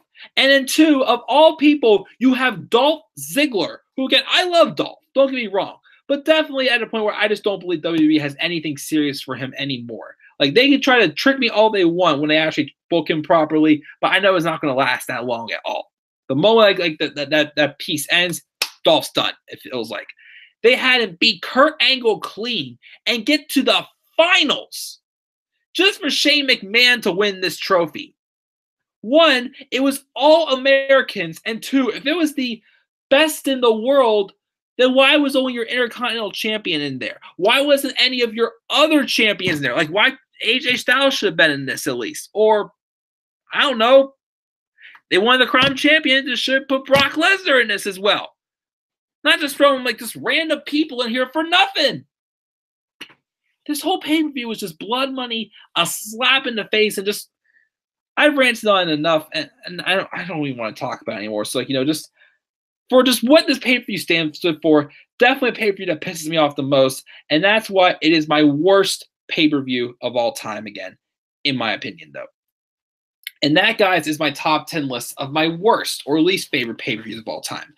Again, we had SummerSlam 2017, Roadblock End of the Line 2016, Battleground 2017, Fastlane 2016, Backlash 2018, WrestleMania 27, WrestleMania 9, Royal Rumble 2015, Survivor Series 2015, and WWE Crown Jewel 2018. Oh, and also, of course, the DX and Brothers Destruction match. They had Shawn Michaels come out of retirement just for that match.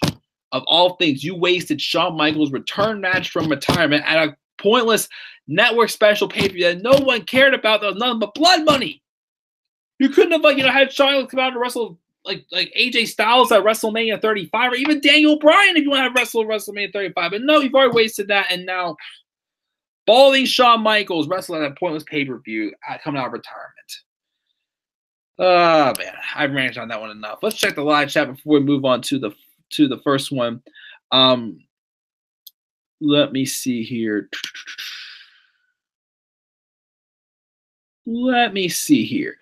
Let's check the live chat.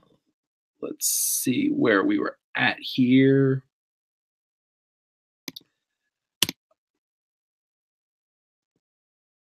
I think we were right here. I don't get why they're going back. They're both the pay-per-views that they had there sucked for sure. WWE are money whores. That's it, exactly. And they won't allow the women to show off in-ring talents. So why WWE? Why exactly? Of course, also they don't give a crap about their women either, which is stupid. If you can't put on a good pay-per-view there, then please stop going. All it is again is just a glorified house show. Does nothing for anyone. Why even the big pay-per-views like WrestleMania don't feel so especially anymore? They put all effort in booking the biggest events for different countries and put it on the biggest cards. Exactly. But that's not enough to make wrestling feel special. It isn't. 5 hours of WrestleMania would drive anybody crazy, for sure. Oh, welcome, Jalen, by the way. He found his way to the chat of live. You will laugh when I tell you this. We were shitting on JD for a few minutes earlier. Oh, yes. You guys were. Jalen said also WrestleMania 32 was meh for him, which I agree. IC title match was good. Styles and Jericho was good, except for the fact that I didn't get why Jericho won that match. The women's triple threat stole the show that night for sure. And Shane's Hell in a Cell moment was definitely the only thing I will remember from that match for sure. His worst WrestleMania 27, not bad at all. We're talking about JD a little more. Jalen's best WrestleManias for him were X7 for sure, X8, X8, yes. If I can remember what XIX, I think that's 19. Yeah, that was good.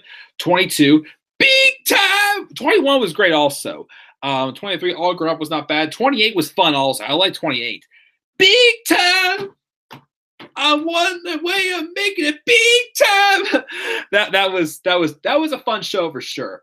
Let's have fun and talk about our favorites and least favorite pay-per-views. Of course, we have Backlash 2018 on the list. That was awful. All Grown Up made my child, especially the Money in the Bank ladder matches. Love the ladder and TLC matches for sure. Those were great back in the days. Backlash was so trash. Rollins is the only good thing about it for sure.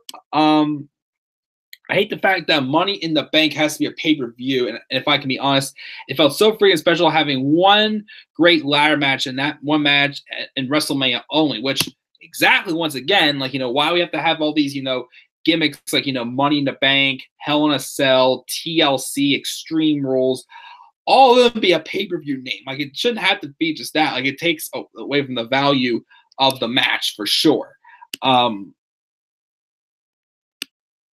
Are you nervous about meeting Roman tomorrow? I think I couldn't handle meeting a wrestler. I have way too much respect. I don't know. I mean, well, I guess it depends on who it was. Like, one I was nervous for the most was Daniel Bryan, for sure. Like, that one was my first one. I was nervous as hell. AJ, again, AJ was awesome, also, especially since he was champion at that time also. I was nervous, but, it was a kind of rushed because, again, the line was super long and he was trying to get as many people in as possible. So I literally talked so fast when I talked to him. Oh, he did shake my hand and said, "Take care, bud." Not when I left. And we've got the pose with the Too Sweet. Actually, while I'm talking about this, I'm actually going to pull up if I can try to find the old photos just to share the photos of the rest of the wrestling photos when I met these wrestlers. But yeah, I definitely think I definitely don't think I don't know if I'm that nervous about meeting Roman tomorrow. I mean, I'm a little curious to see how he looks now. So I haven't really seen any photos ever since he left for his almost his chemo. Well, I guess chemo, but his for his gosh, I can't think of the words.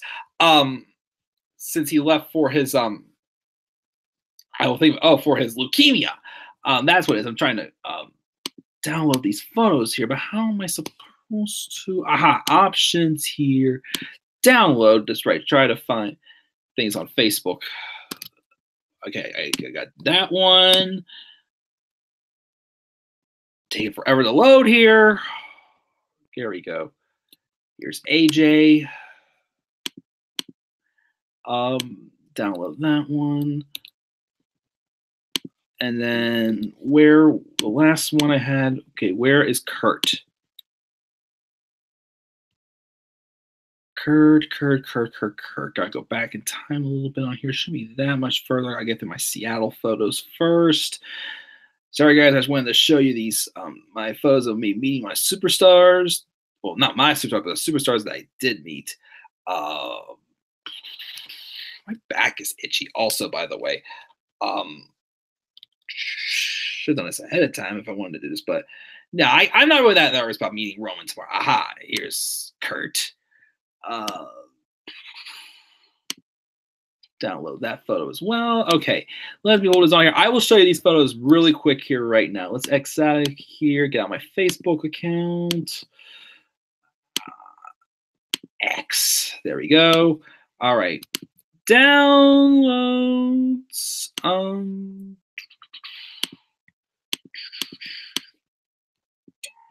All right, so let me get on a share screen here for a second here. Actually, let's open up the first one. Yep, share. It's not allowing me you guys to see it, but hold on here.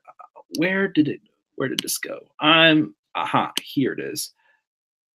Okay. Share. It's not what I want. Desktop. Share screen. Okay, it's awkward because you're seeing, a bunch of things on my computer right now. But if you can see it, this is okay. Yeah, I think you can see it. Okay. You don't want to see my face now. Okay. Yeah, here's my here's when I met Daniel Bryan in 2016. Next one is this is when I met AJ Styles in 2017. Again, he did this 2 sweet poses with everyone.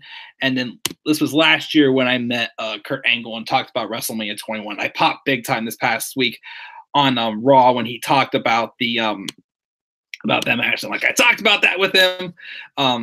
Yeah, but those want to share those photos way fast, guys. But I'm checking the live chat. But yeah, I'm not too nervous about meeting Roman tomorrow. maybe once it gets closer, I may get nervous, but who knows?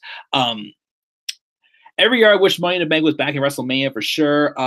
Customized briefcases also, yeah, with Edge and Mr. Kennedy, and even of course Damian Sandow also.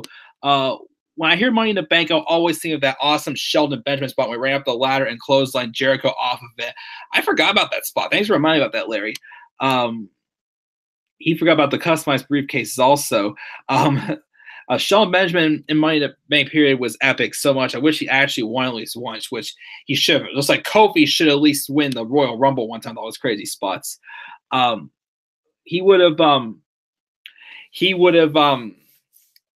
deserved at least one ladder match for the new ones. This is legendary for sure. Crown Jewel, hands in the air. What's up, Tyler Hodder? Do you know Roman Reigns is coming to Pittsburgh tomorrow? Yes, I do. I will be there.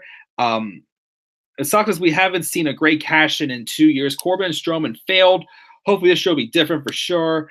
I don't trust them to do anything really good or special this year. At this point, I'm not either. Don't blame you. WWE has been failing miserably, especially in 2018 for sure. Your awesome rant video when the Brock thing happened at Crown Jewel. Oh my goodness, I was pissed. WWE, screw you, as Becky Lynch would say. Well, you want me to bow down to your majesty? Screw you. I haven't used that GIF in a while. Hell on a spell, awesome. Not as funny as the one time when I was talking about this is before SmackDown was, its own show again, because this is when, Raw and SmackDown had the same superstars. But I remember one time I said, yeah, I don't watch SmackDown. I said, I don't watch Sackdown. I said Sackdown instead of SmackDown by accident. Yeah, we don't need that many pay-per-views for sure, Mark. He has an awesome full beard now. It looks so much more badass than just the sweet goatee. Oh, yeah. The worst skin pay-per-view right now has to be Extreme Rules. It's not extreme at all. Yeah, Standard Rules, as we call last year's pay-per-view.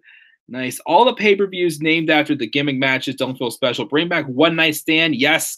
Unforgiven and Armageddon. Or even like No Mercy I'll even keep and whatnot. But yeah.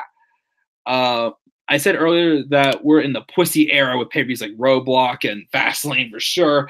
WWE is nothing but a sinking ship right now, especially with everybody leaving for AEW. We Armageddon, Unforgiven, No Mercy, maybe a Great American Bash.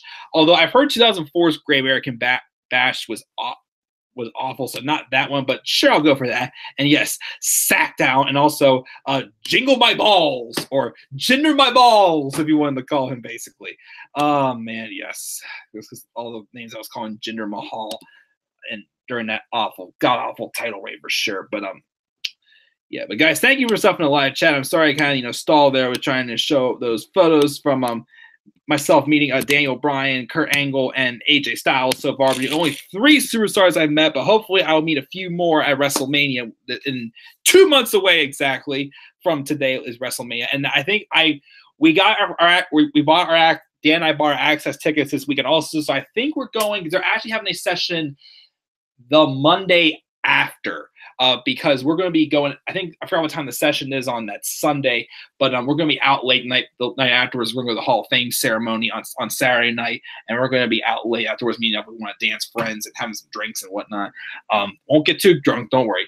I don't get drunk anyways, but I won't be drinking too much tonight. But we're going to be going to the access session on the Monday after Mania, so we'll see how that goes and see who I can meet and who, of course, I'm not going to meet that many people. If I had to pay extra for some, maybe I'll do just one. I don't know who, but we'll see how that goes. I look forward to access for sure. But yes, thank you guys for the stuff in the live chat. And also, if you ever want to check out those videos, guys, the vlogs I made for Daniel Bryan, for meeting Daniel Bryan and AJ Styles and Kurt Angle, just check them out. They're in the special streams playlist. But anyways, back to the stream. Let's talk about my top 10 favorite pay-per-views of all time. Number 10, Money in the Bank 2016. Now, particularly the second half of this show. Let's face it, the first half of Money in the Bank 2016 was what it was. We had standard matches with Apollo Crews and Sheamus, Dolph Ziggler and Baron Corbin for the third time pay-per-view in a row, which that feud was getting very old at the time. What else? There was another match that I felt like I kept going back. We've seen how many times it kept going back and forth. Can't remember what it was off the top of my head. I know we had the that women's tag match where Natalya turned heel on Becky Lynch. We also had what else we had? I feel like I'm missing something. There's something I'm missing. Was it an IC title match there? No, because Miz is in Money in the Bank. I can't remember. I remember though on the pre-show though, there was that awful match though with Golden Truth and Breezango when Breezango had like that sunburn on her. Whatnot. Again, that was disgusting. But there was a couple like the first half of the show was what it was. The second half of the show though was awesome. Like I love the second half, especially the Money in the Bank ladder match. It was only 6 men. Dean Ambrose won it. Some great spots there in that match. But of course, the main event, Seth Rollins and Roman Reigns for the championship. And Seth Rollins won that match. It was an awesome. It had been about 25 minutes. I supposed to give him that match. I can't remember how long the match was, but it was like good, like 20, 25 minutes. My favorite part of that match was when Roman went for the spear, but then Seth caught him in midair, like right between the legs, and did a pedigree on him. Like that was badass moment there. And Seth wins the championship back, which I popped when that happened, but I popped even louder because afterwards, Dean Ambrose music hits, and I still remember because about a week and a half earlier I had hurt my knee because I suffered like a minor knee injury back in 2016. But I hurt my knee like a week and a half earlier, and I wasn't, completely, good. It wasn't completely good yet. As soon as Dean's music hit, I like jumped out of my seat, like holy shit! I'm like, oh, gotta be careful. Don't want to re-injure the knee again. But Ambrose had came out and he cashed in Money in the Bank that had that moment where all 3 members of the Shield had won the had held the title that night. It was special. Like again, if that first half would put on, a little bit of like had like more, interesting matches, and not just like, Apollo Crews and Sheamus and Dolph Ziggler and Baron Corbin, and then just the women's tag match, a couple other, 1 or 2 other matches. I can't remember what all the matches on that card were. That to me were just like, okay, they are what they are for the most part. But overall, still again, that second half, especially like if that first half would have been better, this could have been a really great show for sure. But that second half, especially, will always be one of my favorite, hour and a half, however long it was, as a wrestling fan for sure. Especially with with that main event and the Shield, having all 3 members holding the title, and of course Dean Ambrose holding his first ever, probably only world title ever for sure. But that's why Money in the Bank 2016 is my number 10. Number 9, Extreme Rules 2012. I didn't really watch this whole pay-per-view, but I watched parts of this pay-per-view because of 3 matches that really stood out to me. Of course, I saw the match with Daniel Bryan and Sheamus, the 2 out of 3 falls match they had for the World Championship. I saw that match on that Daniel Bryan Just Say Yes, Yes, Yes documentary that he had, which was what the item I took for Daniel Bryan to sign when I went to meet him in 2016. That match was an excellent 2 out of 3 falls match that was showing what these two could have done if they would have given more than just 18 seconds at WrestleMania 28. But that match still did what it did to do to make Daniel Bryan this ultimate underdog and to get him over, to, set him up down the line, The other 2 matches on the show that I enjoyed, well, despite the fact that, I didn't get why Brock Lesnar lost this match, but John Cena and Brock Lesnar was definitely a pretty brutal match to watch. That was fun there. And, of course, also, one of my favorite feuds that I wish I would have been able to see live, CM Punk and Chris Jericho in the Chicago Street Fight. This feud was hilarious. I mean, I loved it from the beginning when Jericho just instantly started attacking Punk about his family. Your father is an alcoholic, and your sister, well, she's got substance abuse as well. Your parents were married after your birth date, so that makes you the legal definition of a bastard. And then, of course, their match, WrestleMania 28, of hit me in the head, Punk! Hit me in the head, Punk! Your father's a drunk, Punk! Your father's a drunk! Like this Punk, Jericho going out of his way just to do anything to piss off Punk in that match. And in this match, like the street fight, the cuffs were off, and it was just it was just going, just an extra mile for sure. So those 3 matches in general, made me, remember, parts of this pay-per-view for sure.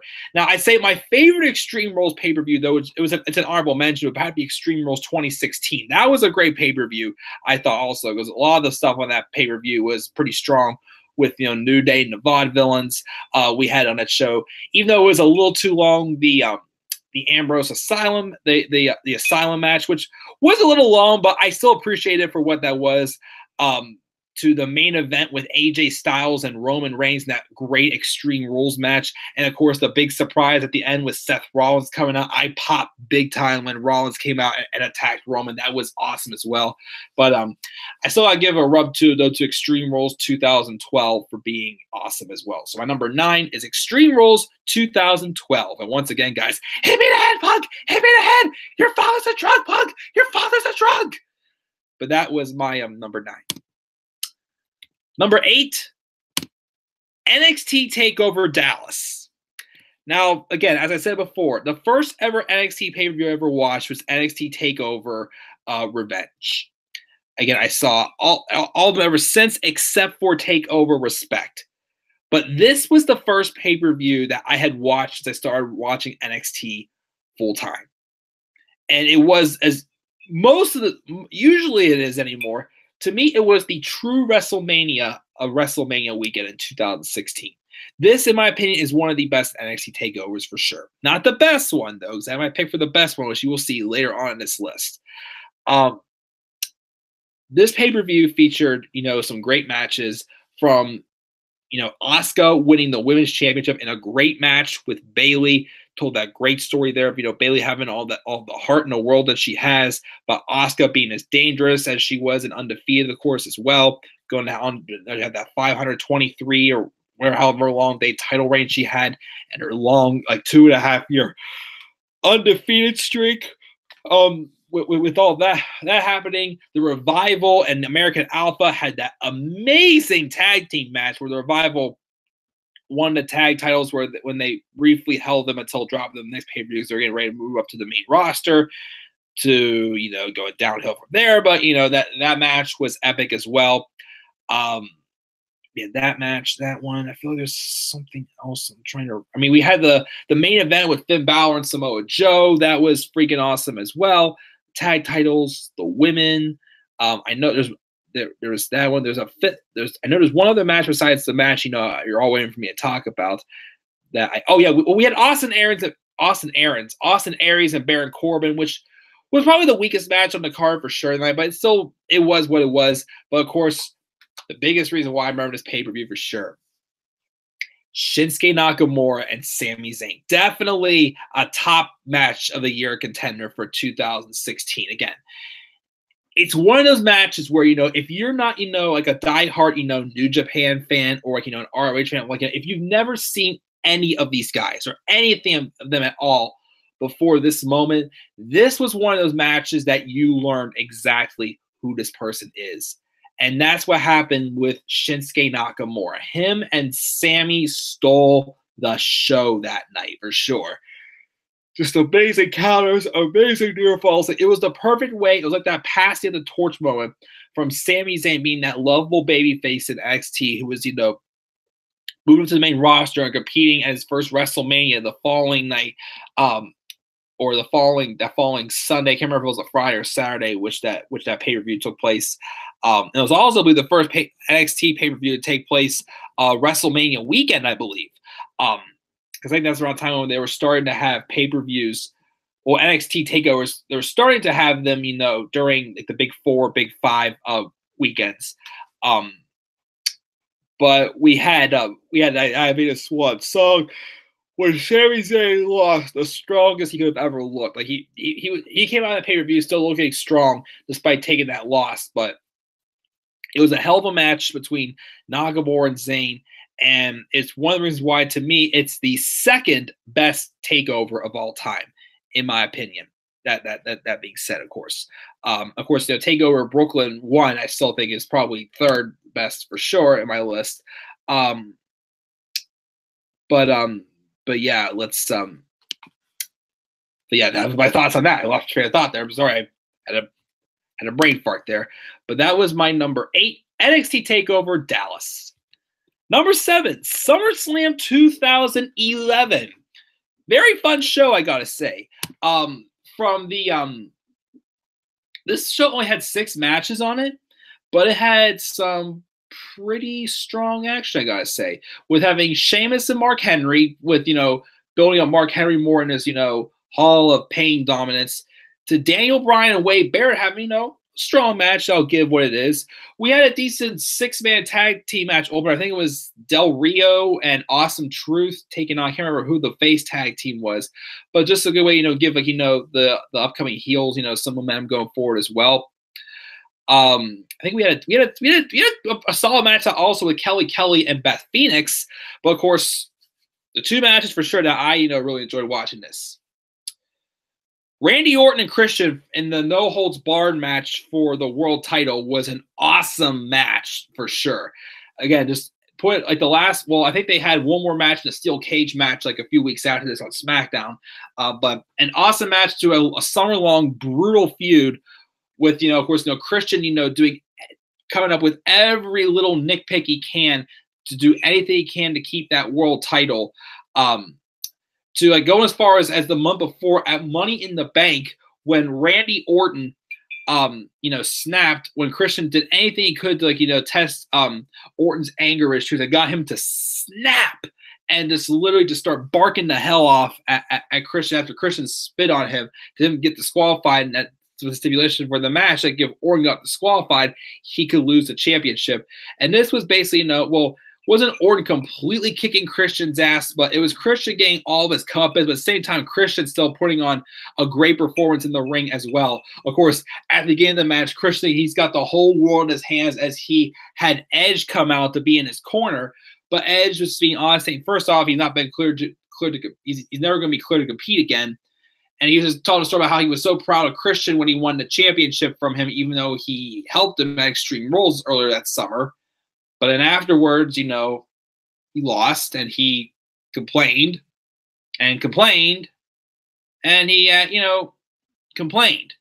Got lawyers, and then he got his title back finally, but he won by disqualification.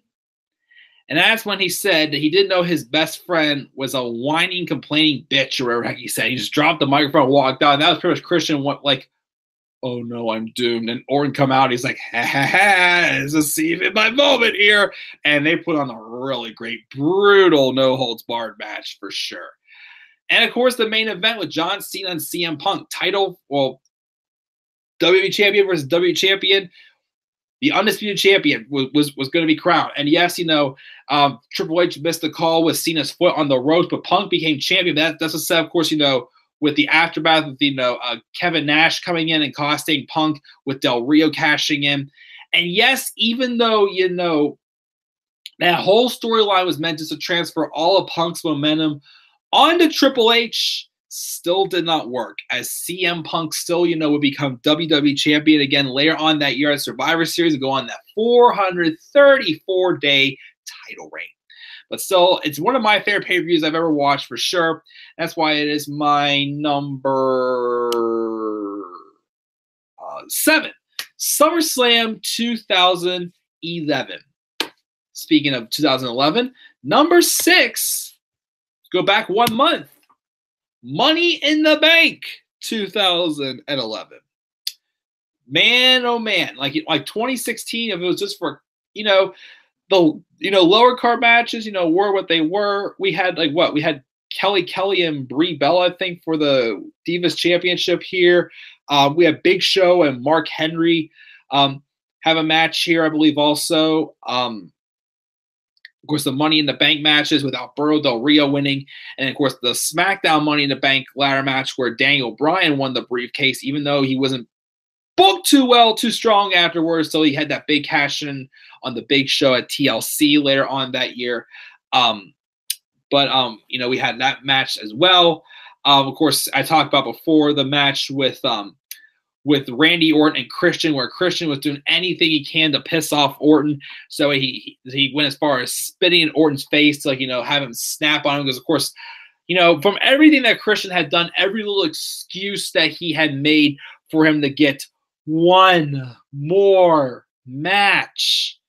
And he kept getting his way, getting lawyers, and then just, doing anything he can just, get that world title back on him. Obviously, it was pissing off Orton, and going as far as just pissing off Orton just to get him disqualified. And he literally just, beat the ever-living piss out of Christian. Christian's like, oh, I'm dead, but I still got the title, whatnot. And then, of course, that as well. And, of course, the big moment, of course, of all was that main event with CM Punk and John Cena. CM Punk, of course, was still the heel at this time, but the crowd made him babyface, especially this night in Chicago, the night where CM Punk was supposed to win the WWE Championship and leave WWE for good with the title and not come back. And the crowd was just so behind him the whole entire time. Like, Vince McMahon, of course, came out to try to, stop Punk from escaping. And he even threatened John Cena with his job. And even, tried to get Del Rio out there to cash in, but it didn't work out. The crowd, if any time the crowd took over the show, besides moments hijacking it during Occupy Raw, or, recently with, Becky Lynch and Ronda Rousey segments, to, this for sure, the Chicago crowd was just all behind CM Punk. The match was amazing. The near falls and the counters they had were unreal, and it was definitely a night to remember. One of the best pay-per-views for sure, mainly because of that main event, but definitely a top pay-per-view of all time for me. And that's why it's my number 6. So far, for best pay-per-views, Money in the Bank 2016, Extreme Rules 2012, NXT TakeOver Dallas, SummerSlam 2011, Money in the Bank 2011. Check the live chat. Let's see what we got here. Let's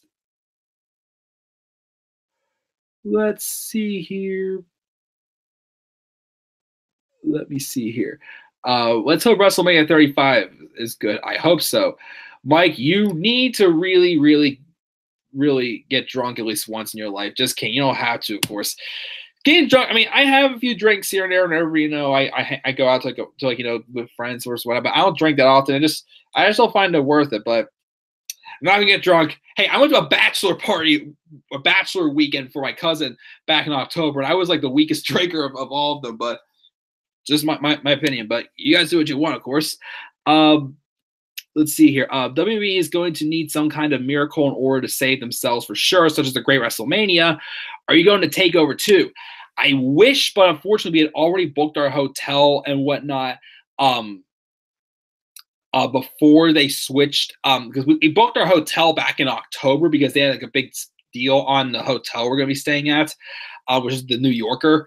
But they had not switched TakeOver to Friday, and so I'm not going to be able to attend TakeOver. We're going to go to the Hall of Fame ceremony at Saturday.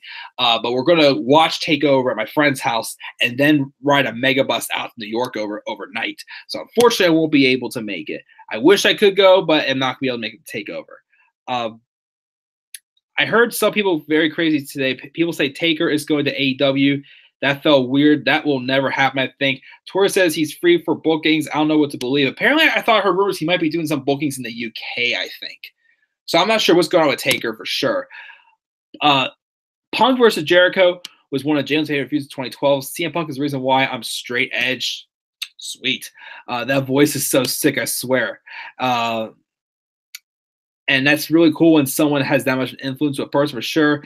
Jericho as a heel in the Punk feud was a god for sure. Again, that was some of his best heel work for sure. Like that, or his 2016 run, or his feud with Shawn Michaels in 2008 was definitely Jericho at his best. Even if it was just a character, it still sends a good message and warned how bad drinking and smoking can be for sure. That's why I don't drink that much also, and I don't smoke. I've never smoked, never will. But if you smoke out there, guys, that's what you guys want to do, as always. I respect that for sure. Just don't tell me what to do for sure. For real, I hated Jericho so much for what he did to Punk, but it worked though for sure. Everyone hated Jericho as a brutal, dangerous heel. He lived that character for sure. Christian for Hall of Fame in 2019. I would be all for that for sure. And by the way, guys, why haven't they announced any Hall of Fame entrants yet? Waiting. Anybody? Hall of Fame entrants yet? Undertaker? Christian? Hart Foundation? Not the Bella Twins. There's rumors of the Bella Twins going to the Hall of Fame. No! They're not Hall of Famers. Sorry. They're beautiful. They're sexy. They're gorgeous. You know, they've succeeded in the reality show business, but not Hall of Fame WWE superstars. No. Jericho definitely one of the greatest, and he will always be one of my favorite for sure. He would deserve it. He had an awesome career. I mean, he never was an Edge, but he's big enough to make the Hall of Fame for sure. Even Edge and Christian as a tag team should be in the Hall of Fame. But it's also something that doesn't feel special anymore, the Hall of Fame. Somewhat true, I gotta agree with that. Money in the Bank 2011, the beginning of the Hall of Fame. Daniel Bryan win the Money in the Bank, and CM Punk making history in his hometown for sure.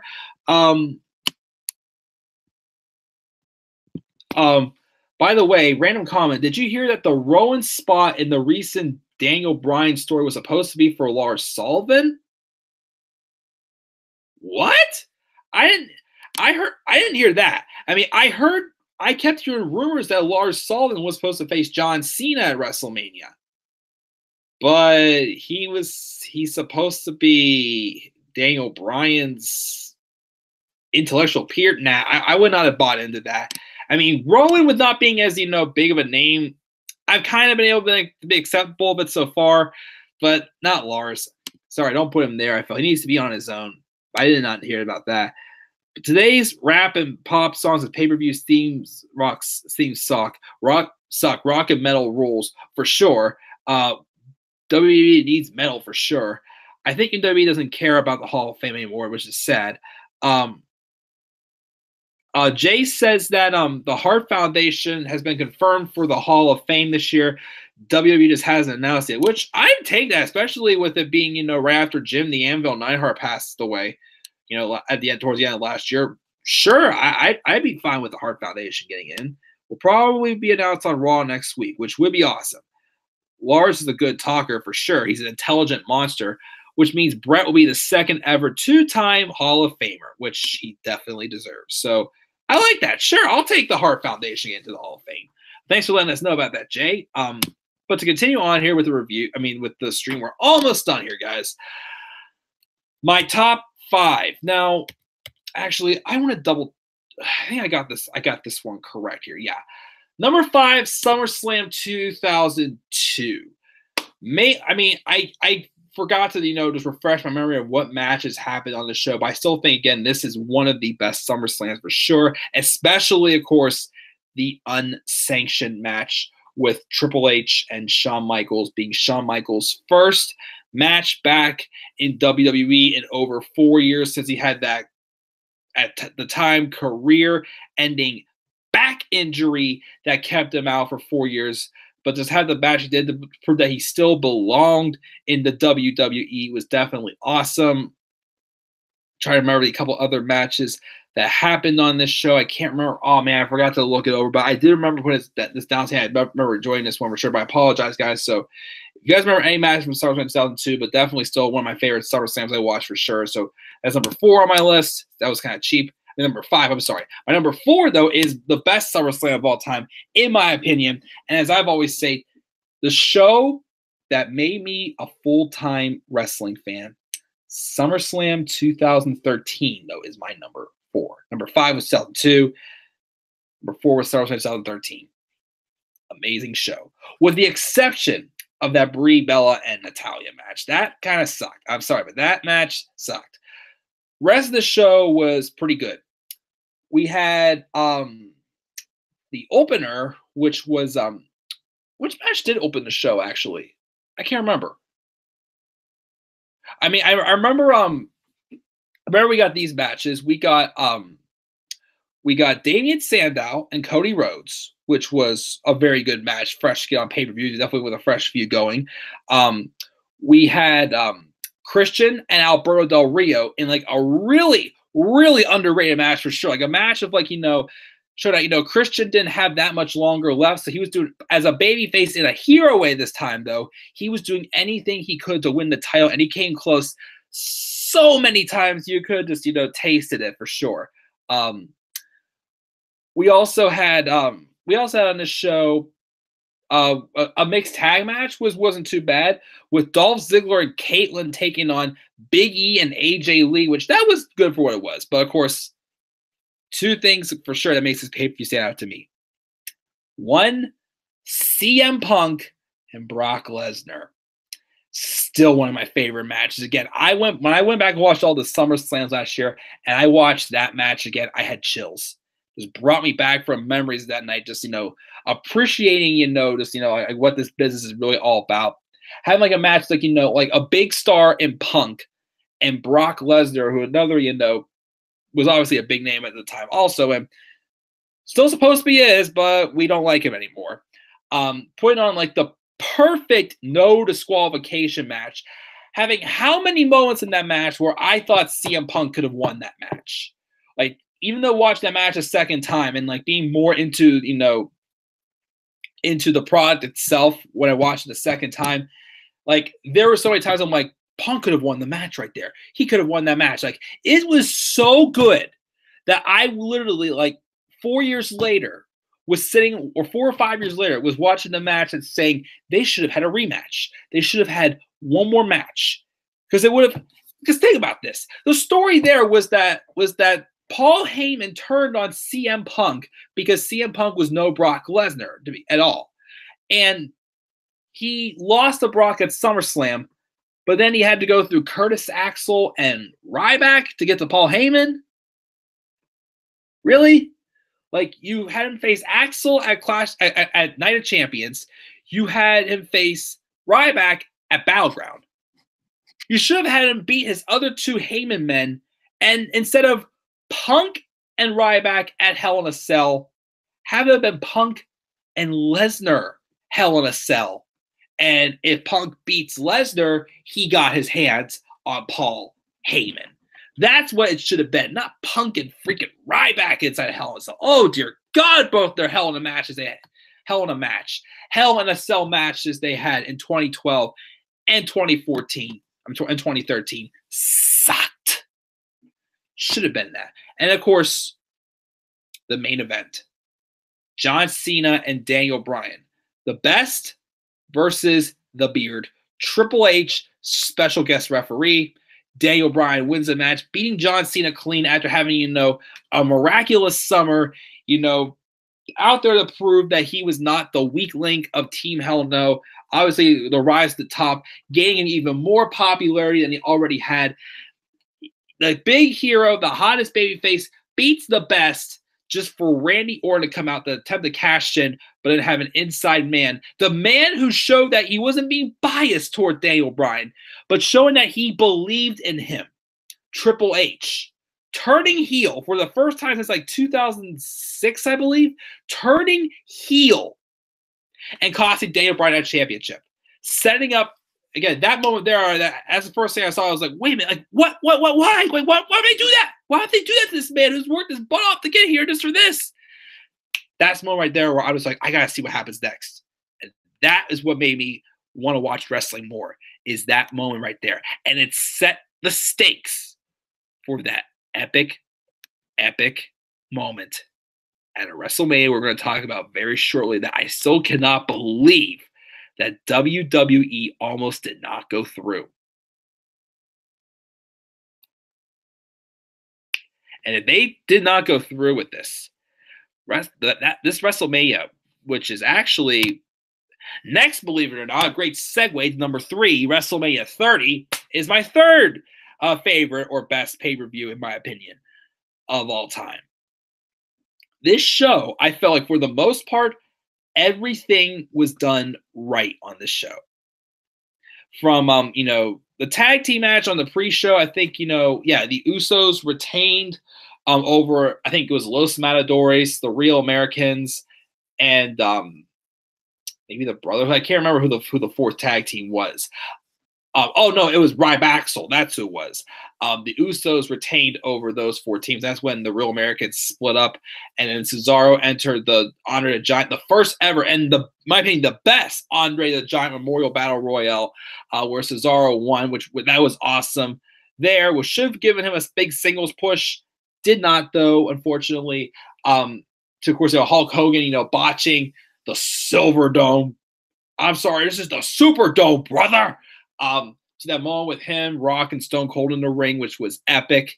The opening match with Triple H and Daniel Bryan again was just amazing, setting up the stakes even higher. Afterwards, with Triple H and Stephanie attacked Daniel Bryan to hurt him enough that he would not win that main event match. We had several other great matches on the show. I mean, the Shield, Kane, and New Age Outlaws was a squash match, but my opinion was at the time, the Shield was like the second hottest thing going to Daniel Bryan at the time. So obviously wanted to see him literally just like kill people like, they literally are doing. So that did what it needed to do. John Cena and Bray Wyatt, yeah, Bray Wyatt lost, but up until when I watched that match again, up until the moment where Cena had Rowan with the chair, I was really loving that match. That match was literally, digging deep into what Bray Wyatt could do. Should have had Bray win that match, but instead gave it to Cena. But that was still a great match. To the streak ending. Again, I'd only been watching wrestling for a little bit over a year at the time, like not full time, but like in general.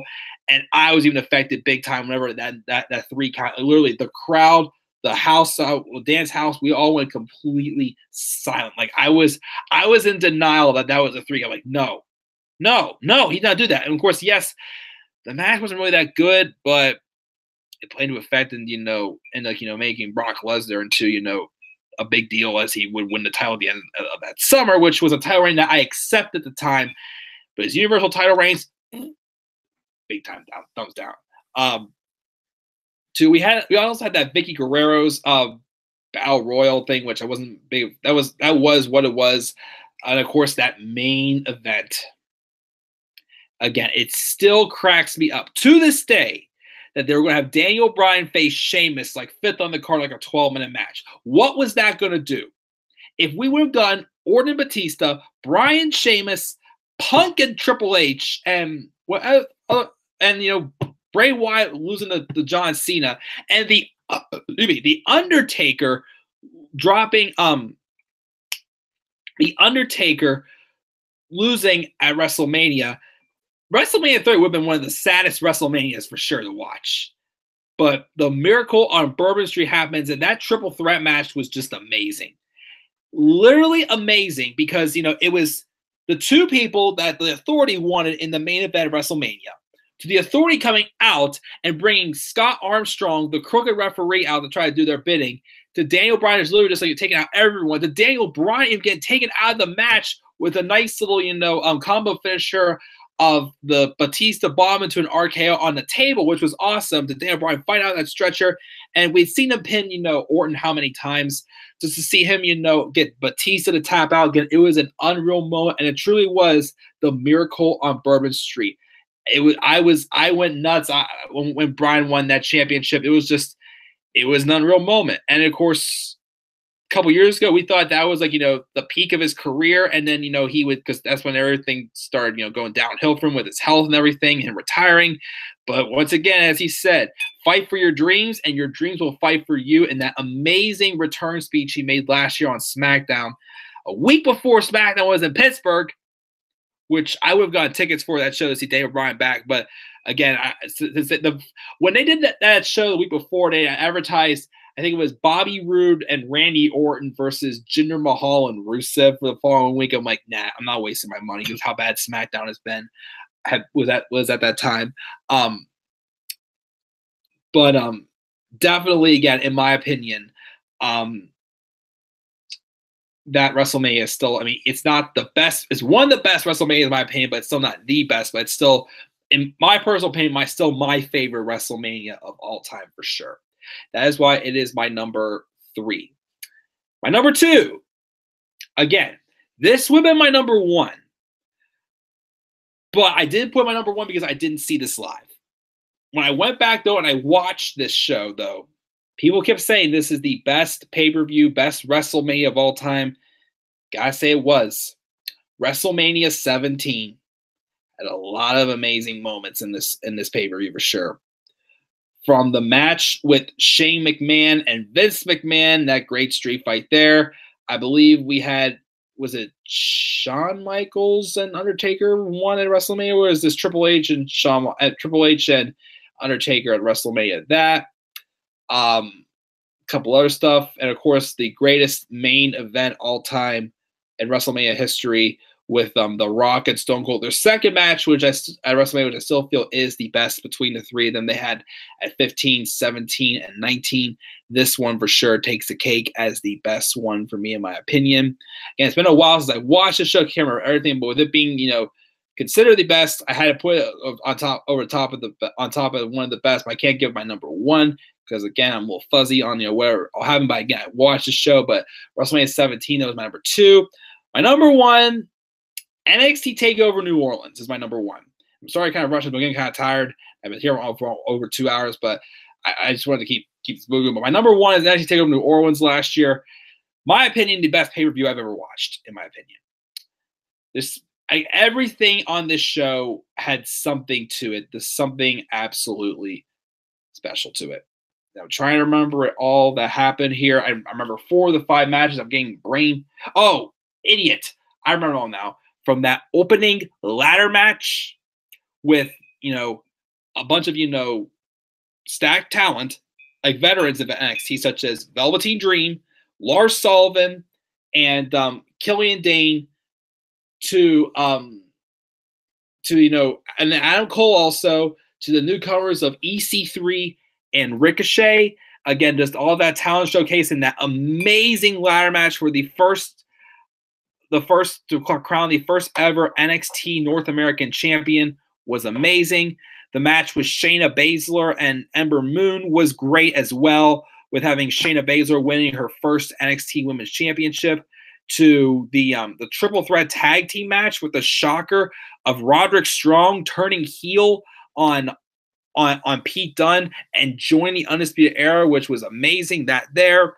And the Undisputed Era win the tag titles. And I still felt it was weird that they won the Dusty Rhodes Tag Team Classic because they weren't in it. But, okay, give them the credit. They're still the best tag team. They're still the best tag team there. To the great NXT title match with Andrade Cien Almas and Aleister Black, and Aleister winning his first NXT championship. About time. And then finally, of course, the match we waited for 322 days. Ever since the turn happened at NXT TakeOver Chicago 1 in 2017, Johnny Gargano versus Tommaso Ciampa, in my opinion, their second best match, the unsanctioned match. Their best match, I still feel, was that Chicago street fight, but the unsanctioned match, again, this pay-per-view just featured so many moments that made this show feel legendary. And yes, Brooklyn was legendary too that last year, and so was War Games. But this one I felt had the most, the greatest moments for sure. And just all these twists and turns. I was just you just did not know what to expect at all. And I know I'm starting to get a little burned out here, guys. So I'm going to kind of wrap this one up right here because that is my number one. So my list, again, I'll check the live chat one more time. Then I'm going to check out. But here's my list one more time. Number 10 for worst, SummerSlam 2017. Roadblock End of the Line 2016. Battleground 2017. Fastlane 2016, Backlash 2018, WrestleMania 27, WrestleMania 9, Royal Rumble 2015, Survivor Series 2015, and Crown Jewel 2018. Hopefully that never happens again.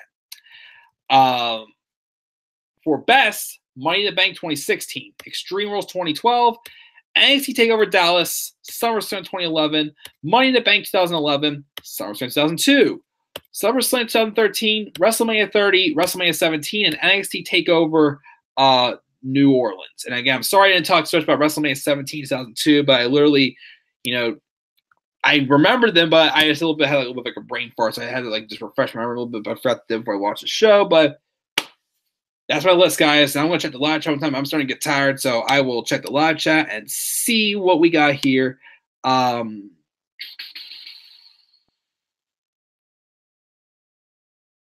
Let me see.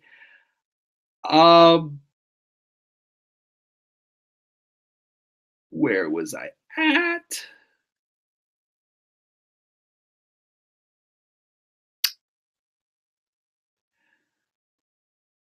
Um,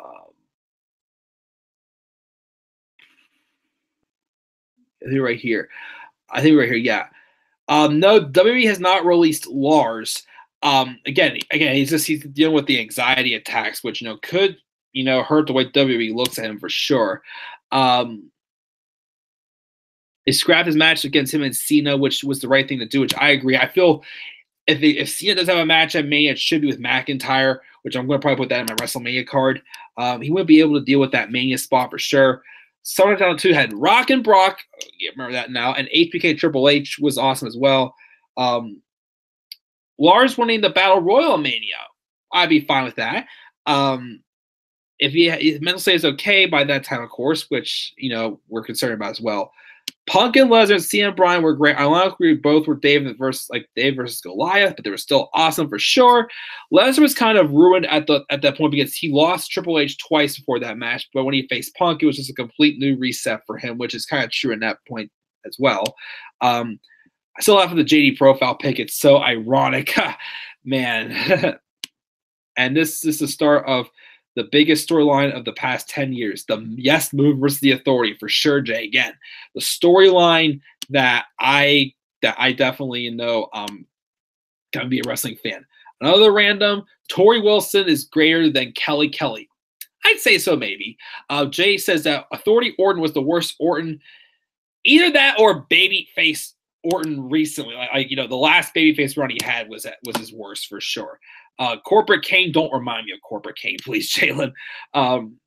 Hilarious. I never thought I'd say this, but I actually really like Carmella now. She's cute and not as annoying as she was when she was blonde and a heel, which is kind of true. I feel like, her kind of be like that, a little like a hype girl and whatnot. It's a little bit more, I feel like, what she should be. I mean, I appreciate WWE for trying with her being the heel, since, they were trying to make her, not so much of a valet anymore after Enzo and Cass came up, but they kind of, rushed her up to the main roster afterwards with, the superstar. I'm sorry, not the superstar shakeup, with the return of the brand splits. I appreciate her for trying, but something different with her. But yeah, I agree. This is where she thrives, and I believe.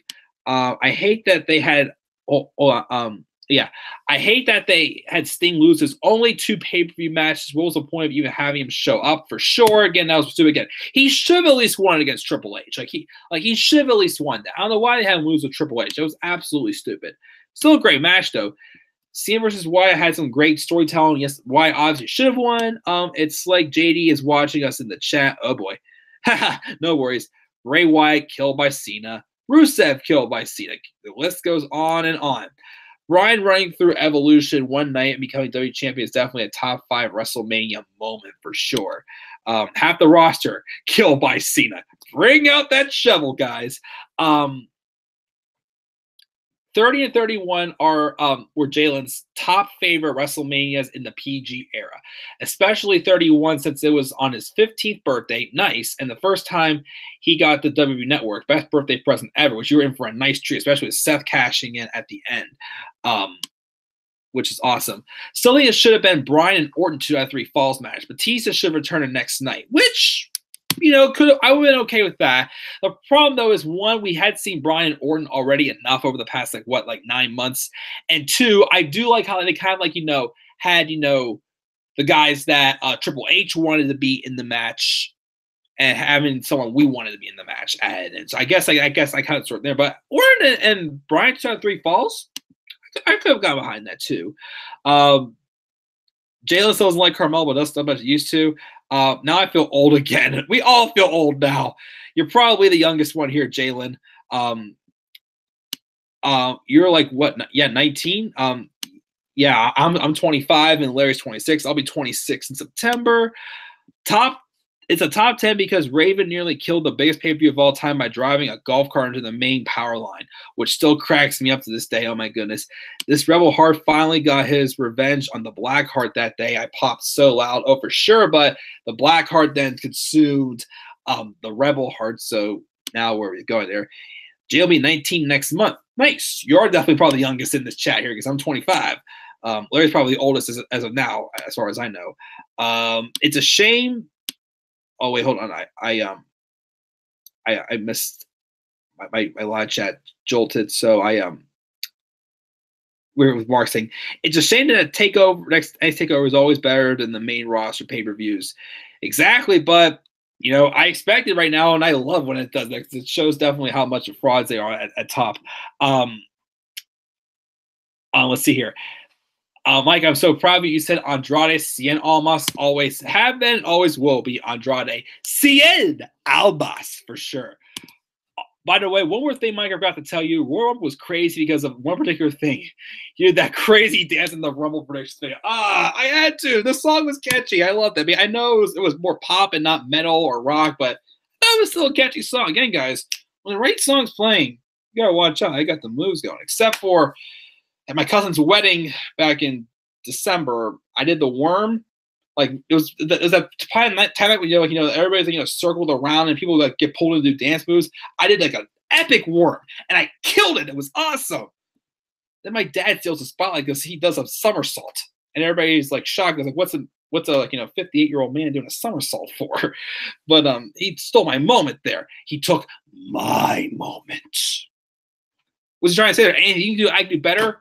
What am I, Ricochet? And he's the Velveteen Dream? Who knows? I don't know. And every time the theme was on that event, I had to think of that crazy, weird dance he did. Man, I know, Larry. Mark's check it out. Take care. I even think Carmella's wrestling skills got a little bit better, for sure, when she was heel champion, because probably you want to know why? Because what happens with most heel main roster champions, they're booked like cowards. Again, that suicide dive that Carmella does here and there is freaking awesome. Like, she can wrestle, but when she was champion, all she did was a freaking super kick. But definitely. I could be wrong though, but I think she's got better. We got the power. Cheers. Jace, check it out. He said, fun live stream for sure. Definitely. Very fun stream and awesome list for sure. You just made the list, Vince, for sure. Everybody's checking out. We need that Vince impression again soon. Oh, we will. It's always fun. Bless you, Mike. Thank you, Larry. But yeah, guys, thank you for watching this long stream. It was kind of one of my more better prepared streams in a while, I felt. So yeah, guys, just give the rundown again. Just some odds and ends come this weekend for sure. Definitely get a baseball predictions video out soon since spring training's coming out. But next week, usual Raw, SmackDown, 205 Live, UK, and NXT. Special live stream next week. Also, get my Eliminated Chamber predictions in as well. Not sure my plans are yet for Chamber, but if I'm alone again, maybe I'll do some live reactions again for Chamber. Who knows? But again, just a heads up, guys. 2 weeks from tonight, I will not be here. I will be out of town. I'm going out of town to visit my sister, but shh, surprise. I'll be gone for a whole week, though. So I'll be gone from the 21st to the 28th. Last year when I went out of town to visit her, I recorded. I wasn't able to do my reviews live, so I recorded them and uploaded them later. So maybe I'll do that again while I'm gone, but don't expect too much of me from the 21st to the 28th at the end of this month. But I'll still be, doing things whenever I can during that time. But just again, to give that heads up there, I'll probably give you guys a reminder in a couple of my reviews over the next 2 weeks. But yep. So next week there will be a special top 10 stream, but the following week, most likely not, because I just will not have the time with just, other odds and ends to do. And, getting ready for leaving for my trip, and I'm going to be gone again for a whole week. Just to give the heads up there for you guys. And of course, I'll also have the vlog video tomorrow maybe either late tomorrow or sometime on Saturday for my experience of meeting Roman Reigns for sure. I'm just a sexy Kurt. Sexy Kurt! I always have to plug that sexy Kurt for sure. I'll make your ankle hurt. Ankle hurt! For sure. Unfortunately, though, Drew McIntyre made Kurt Angle's ankle hurt. Ooh, did I go there and say that? That was nasty of me to say, but I'm sorry. It's the truth, guys. I had to say it. But yeah, guys, just again, normal stuff next week with the odds and ends, of course, here and there. And of course, in the following week, partially odds and ends, but then again, from the 21st to 28th, it's going to be, a little bit weird because I'm going to be out of town. So again, I will get my thoughts on the shows up whenever I can. But so stay patient with me, guys, as I just want to, be able to go out to town and, take a break from around here for a while and go visit my sister. And, of course, come back a month away from I might get back. It will be WrestleMania. And also the day after I go back, if we get tickets still, I might be going to an NXT live event on March the 1st. So should be fun stuff, guys, coming up. Even though, WWE is a sinking ship right now, as Mark said, there's still stuff to look forward to for sure for wrestling for me right now, whether it's NXT live and WrestleMania weekend. Then after that, we'll see what happens. But, of course, AEW is going to take the world off by storm for sure. I'll check out that Kurt segment now and laugh his ass off. I got to check it out again, too. Hands off the merchandise. Man, but yes, thank you guys all for joining me live, though, guys. Leave your lists of your favorite and least favorite pay-per-views as well down in the comment section below. Slap a like on the video, subscribe for more content on my channel, and follow me on Twitter at DemandAirboy93. And, guys, I'm checking out. I'm going to go to bed. I'll see you guys tomorrow, which will most likely either be another odd and end, like a video game Let's Play or something. Or if not, then I'll definitely come up here and, record the Roman Reigns vlog as well. So until then, guys, I'm checking out. I will see you all later. Have a great rest of your night, and peace out.